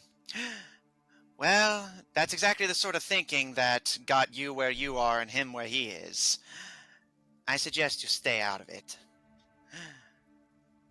I can't stay out of it. This is where I was born. It's where we were born and we're leaving. Where the people I care about are from. This is why you don't care about anyone. You hear like an audible scoff from Lucy. And I will say, as a side note, Caleb, you know kind of offhandedly, you know for a fact the Bladovich sisters weren't born here. So it's interesting that they agree with your sentiment of having been born in Tabedra, despite that not being the case. Well, just because it's not where you're born doesn't mean it can't be home. No, yeah, I was more drawing attention to it. But I can't live like that. You're right. My mom always told me that if you don't have anyone to care for, then what do you do anything for? Money? Power? Personal gain? Saving your skin? Oh. Other than saving your skin, those things can be fleeting. You know, you can So's make a lot life. of money one day and then you catch an arrow from Blackthorn the next. That's why we were smart enough not to be there. Do you know something about it? She kind of quirks a brow, and do you really think we'd hide something like that from you, cousin? I guess not. The two of you did seem... I remember how the two Yeah, of it's you... a very audible scoff from Lucy. She's trying so hard to keep quiet, but it's not working. I remember how... Mhm. I remember how our family took the news when it first came.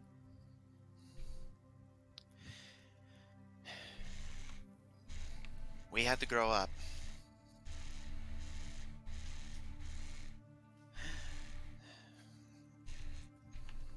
But Ever since the even plague if it- started, Fenka and I have been sleeping in shifts, making sure that both of us are never asleep at the same time. Because nobody's going to come for us if we don't wake up.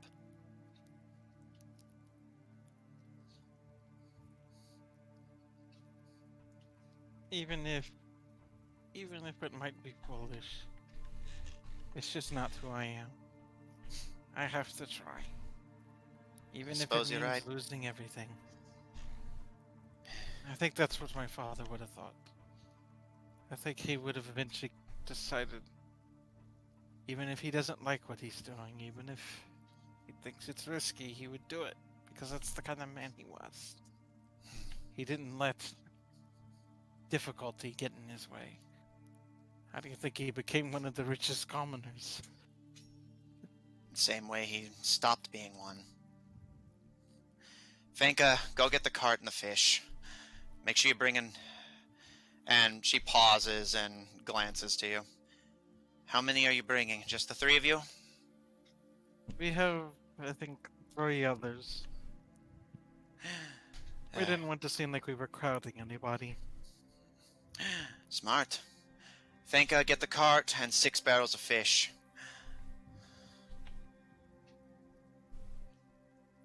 So, hey, think about it. If this does work, then you'll have a pretty important cousin.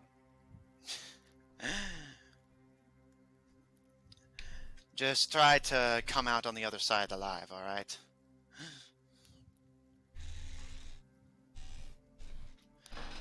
And in Thieves Can't, she speaks in a kind of somber tone as Fenka leaves to get the cart. I love you, Caleb. Caleb, I love you too, Finn. This is Finya, right?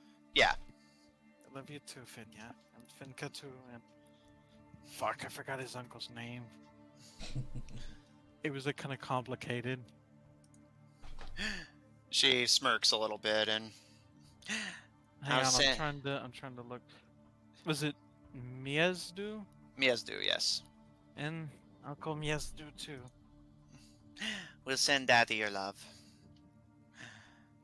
But with any luck, you can tell him yourself. We're taking you to the lodge in Rosewick. Exactly where I wanted to go. That's the idea. He'd have a better idea of how things are going on in Rosewick. He might be able to point me in a direction to start. She gives a kind of offhanded salute and... Anything else? I think that's it. Unless you're willing to offer any more information you think will be important, I can pay, obviously. If you want. Depends. How much more silver does Cousin Zephyr have to spare? Why do you want his money? I have plenty of money myself. Because I can get money from you anytime, but Cousin Zephyr, you have missed so many birthdays. I think it's about time you start playing catch-up. Oh. And by that definition... Okay, how about this? If Zephyr doesn't pay, then I get the chance. And Because I she need looks all the help I can get. at this. She actually kind of hesitates, and I'm just teasing you, KK. You know I'll always help you, unless you ask me to do something stupid. That's why I don't ask you to do something stupid. I am not asking you to actually direct help in this madness of mine. If anyone asks, you just snuck into our barrels of fish because you wanted to feel the slime against your skin. They'll believe that, I think. It's not the worst thing I got into as a kid. Yeah, tell me about it. Rainy days were really fun. I'm gonna lean over. Who's next to me right now? Is it Zephyr? What? You have 2 seconds. Like, I just like want to say something to somebody. Like, who's next to me? Is there anyone next to Lucian with you? Zephyr. Alright. Lucy will kind of like lean over to Zephyr. I heard some fish oil was good for you, but this is ridiculous. Yeah. All teasing aside, it's nice to meet you, Cousin Zephyr. And you as well, Miss Alefikir. Also, why do y'all have barrels of fish? I just had that thought. She gives you a smirk, and just in case anybody needed to get into Rosewick quietly. Makes sense. Besides, from the way y'all are dealing with Lucian, y'all are probably used to that smell from what I've heard. Oh, please. You think we don't find classy dancers? I'm just teasing you. Besides, around here they smell more like curry than fish anyway. I like how. Heather just giggles and then says gross.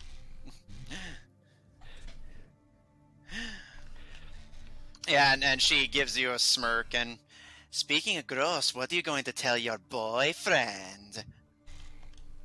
This catches wondering if I should- attention. It is one thing I am wondering. Maybe I can get some input. Do you think You I have should a even... boyfriend? Not now, Lucian. Caleb is kind... Do you think I should see him? Considering what I'm about to do. He seems stupid enough to get involved in something like this, especially if it's you. And if he says no, just, you know, give him an oral presentation, and I'm sure that'll change his mind. Caleb just rolls his eyes. And she I kind want you to know, Matthew, when you said that, I literally spat my drink out. Fenya kind of snaps her fingers at you, Caleb, and we had to listen to your bullshit in the next room all the time. You have to listen to mine now.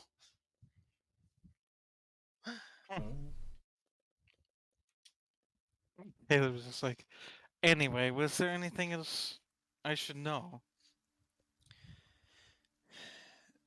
She kind of glances around and, well, there's always local gossip, but I don't know how important any of it is to what you got going on. I will... at this point, I'm grasping at nothing, so straws would be an improvement. She kind of thinks for a moment, kind of stroking her chin in thought, and let me think.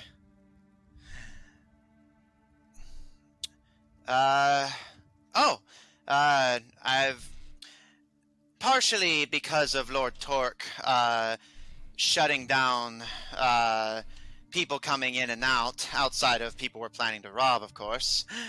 We hadn't been getting a lot of business for a while, as you can imagine, other than locals. But we get letters from Daddy periodically that let us know how he's doing. He says that he's actually been having some trouble too. We don't know if anything's going on in Rosewick, but apparently Fuse isn't alone in having some problems going on. Whether it's the same or not, I can't say. But, well, I'd thought we'd already caught the guy who did it, but you went ahead and threw that comfort out the window. I'm not discounting it completely, but it just doesn't seem like he's the kind of guy who could pull something like that off, unless he had help. Well, people don't look at you and see a killer either. To be fair, killing is easy. All you need is a sharp object, or a blunt object will work too. This is something that I don't think it's even physically possible for him to have done this. If it is magic, it's not like he was a grand generational wizard. You got me there. Well, the only small town gossip I've got for you that I think is going to be any more helpful, like I said, Lord Torque hired an adventurer to look into it, make sure it was Q that did it, look into the rest of the cases. If you hear anything, you let us know. It'll take me some time, but I might be able to examine what it is. You're a little far from the mic, Luce. Yeah. I vaguely heard what you said. Hello. Hello.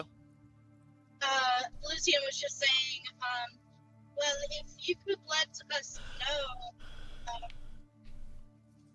if you hear about anybody dying, you could let us know and, give me some time. I could, examine. Sure, I'll be sure to let you know the next time someone dies in their sleep. And she looks to you, Caleb, and if you want more information on what's going on, you're going to have to talk to the adventurer about it. He was just here earlier asking us if we knew anything, and we told him pretty much everything we told you. He was willing to pay, and she gives a bit of a smirk. What did this adventurer do?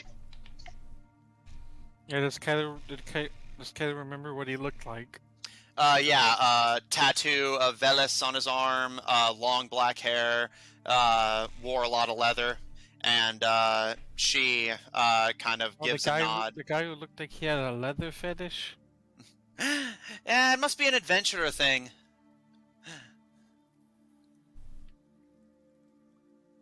Yeah, that sounds about right. She gives a smirk and gives a nod.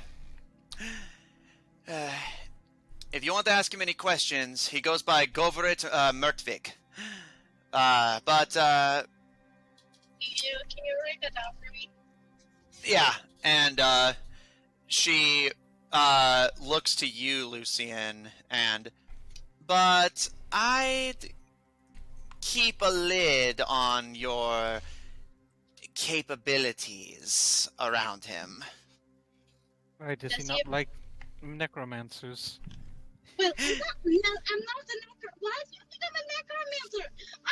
You literally just tried to make a dead body talk!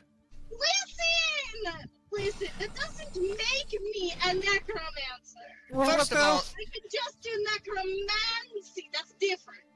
First of all, that absolutely makes you a necromancer. Secondly, it doesn't matter whether you're a necromancer or not. He doesn't like mages in general. He's a witch hunter. Well, he's a Just witch tell them hunter that and he's Gil is- basically a bounty hunter. Yeah, Gil is my bodyguard. Yeah. Just be careful. You saw that tattoo, right? What kind of person worships death? Lucian kind of like gestures at the Marzana and Shiva amulets that she's wearing. She kind of raised an eyebrow. I rest my case. Necromancer, yeah. Not He's- the necromancer. Stop it. The point is, just be careful if you're going to ask him questions. He's jumpy, he's armed literally to the teeth, and if he finds out that you can do magic, he'll probably stake you next to Q as a warning to the next one. Maybe we should She just kind not of- talk to this man. She gives a bit of a shrug and... We'll get you out of town at nightfall, but if you want any more information on what's going on, him and Lord Torque are the only people who know anything more. They've been keeping everything secretive. All we know is that Q got busted for doing it and got hanged.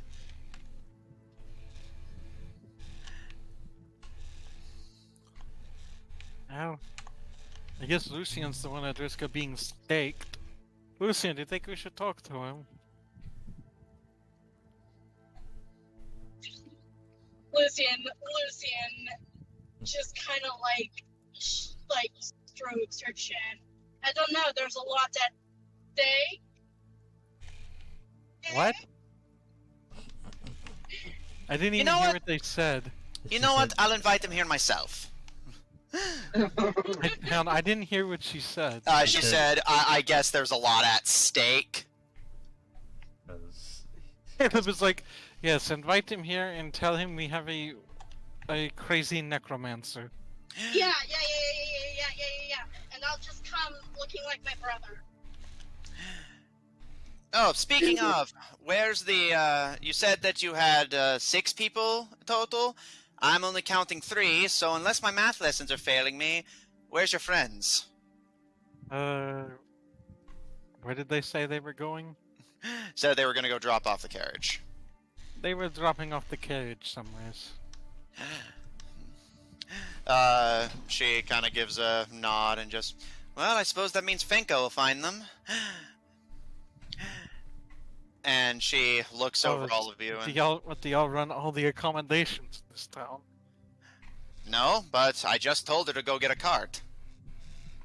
Oh. Pay attention, Caleb. Look, I'm doing a lot. Look, I'm going through a lot right now.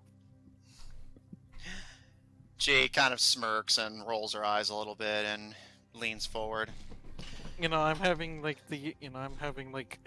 issues of what they should be, issues of, what is right and what is wrong, and then you throw in my age, and that's already a can of worms. Let's not forget that you're still hung up on your dead parents and the fact that you killed the general and accidentally betrayed your homeland. Yeah. I already am thinking about how I'm gonna have to deal with that. Because technically he attacked me first. She kind of quirks a brow and... Whatever helps you sleep at night. But careful not to sleep too well. This is actually the biggest complication. Gonna have to find some way to explain it away or make up for it. I don't envy that, but... Fenka and I will get you to our uncle and get you into Rosewick. But that's all we can promise you. After that, we're gonna pass word on to Daddy that we need to get out of town, and you're on your own. Yeah. Sleep in shifts. Do not let anyone sleep alone.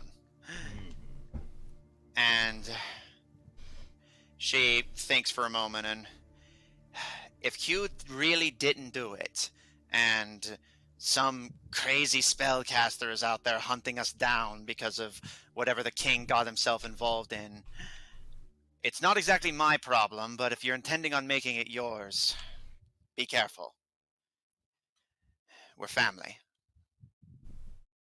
That's why I knew I could trust you. To help me get in. She gives you a smile, and I don't know if I'd go that far, but... What, are you planning on betraying me in the end? You're going to collect on that bounty? It would be enough money to help Daddy refurbish the lodge. I'll have to think about it while we're on the way. How much are they offering? She gives you a smirk and leans forward excitedly, and... Oh, you haven't seen the posters yet, have you? No, I haven't. Did they get my good side? If by that you mean they got an artist with some free time to draw it, then yes. Anyways, for you, and she points to you, Caleb, they're offering about 6,000 gold. And for you, she gestures to you, Zephyr, 7,200. They're offering more for the little lizard, and not the deadly assassin? Guess they have better eye. She gives a smirk. And they lowballed it. I don't mean to sound rude or anything, but I kind of think you're missing the point. It's my first wanted poster. Your bounty's higher than ours. I remember my dad had his first poster framed. We still keep ours behind the bar. She gives a smile, and I need Nope. to get a copy of it. She gives you a grin and Are you going to want one, Zephyr, of yours? Probably not. Preferably, I'd like to get this taken care of so I don't have a wanted poster. yeah, probably for the best. But 7,200. Finka and I could do a lot with that money. She gives you a grin and a shrug. But I suppose you'll have plenty of time to contemplate my trustworthiness while you're nesting in a barrel of fish. Well, Oh, come on, I'm you wouldn't wondering how you sad. wouldn't turn on little old me, trying to be all cute. I'd sell you out for my bounty, let alone yours, cuz. But, and she gives a shrug and a playful smile and a wink. But I'm your little KK. What you are is a pain in the ass. But, relax. Caleb gets like a more Someone who pouty has a little face. brother, those things often coincide. Relax. We're family. I'll get you in there safe. What happens after that is on you. Well, if it makes you feel any better, if everything works out perfectly, I'll give you my bounty. You did technically catch me. She gives a smirk and don't think I'm not going to use that excuse if we get busted at the border. I don't know if they're checking barrels or not. Oh, it would be more complicated, but at least it'd be in the city. I'm sure me and Zephyr could figure out a way to break out of prison. I've already made plans. Oh, I definitely love my new cousin already. Yeah, Zephyr's always like 5 steps ahead. She puts her chin in her hand and looks to you, Zephyr, with a wide grin. Not many people can steal the very clothes off my back without me noticing. You've got quite the set of hands on you, cousin. Yeah. I apologize, I was a little rusty there. I'd hate to see you at full polish. I'll try not to get on your bad side, Zephyr. Man, I bet that this guy could probably literally. Hold on, real quick, Matthew. Yes. Does the king and queen have like a wedding ring or wedding band or something? The queen keeps one in her hair. Yeah, Zephyr's so sticky he could probably steal the band out of the queen's hair. Oh, if you do, will you sell it to me? As long as the price is fair. 400 gold? I would have to see the band first to see if that's worth it. Well, then I suppose I'll just have to make sure you don't get caught. KK, we'll see what happens. Caleb does the fake pouty face again. She sticks her tongue out at you and looks over your shoulder. Oh, and seems the rest of your merry little band is joining us. And that is where we're going to end tonight's session. So the plot begins. Yeah. You have made it into Tabedra country, but the Tabedrans are under a mysterious curse. All evidence points to poison, yet all demonstratable observation points to magic. Either somebody with a knack for poison. Is there magical poison? Yes, but that wouldn't register as an enchantment. They're enchanted poisons? There are enchanted poisons, but that also wouldn't explain like them putting you into essentially a magical death sleep. A death sleep enchanted potion. The Tabedrans are under a mysterious curse where people alone will fall asleep, and unless they are awoken by outside forces, they will remain asleep until they die in their beds. A stink of death and decay is over Fuse as they have pinned the blame of the deaths on your old ally Q, who hanged for the death of his wife.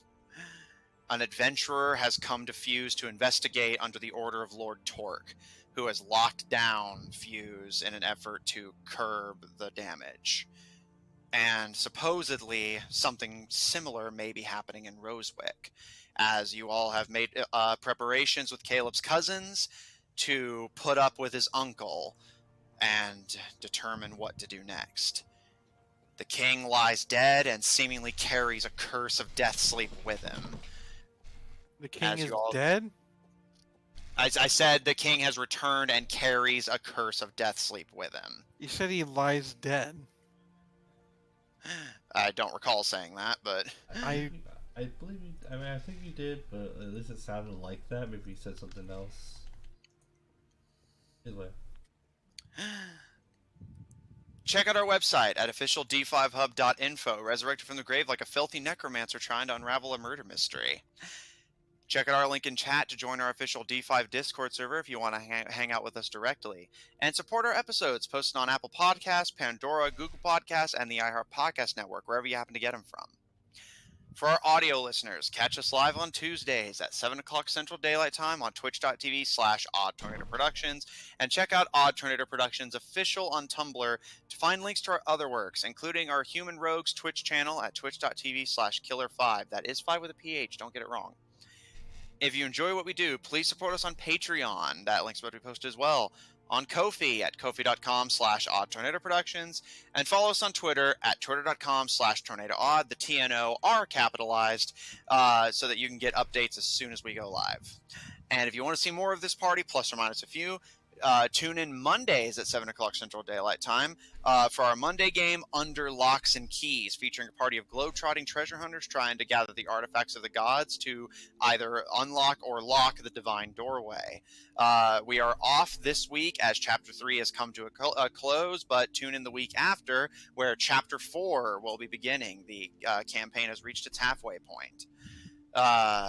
Thanks everyone at the table so much for playing. Thanks everyone at home so much for watching.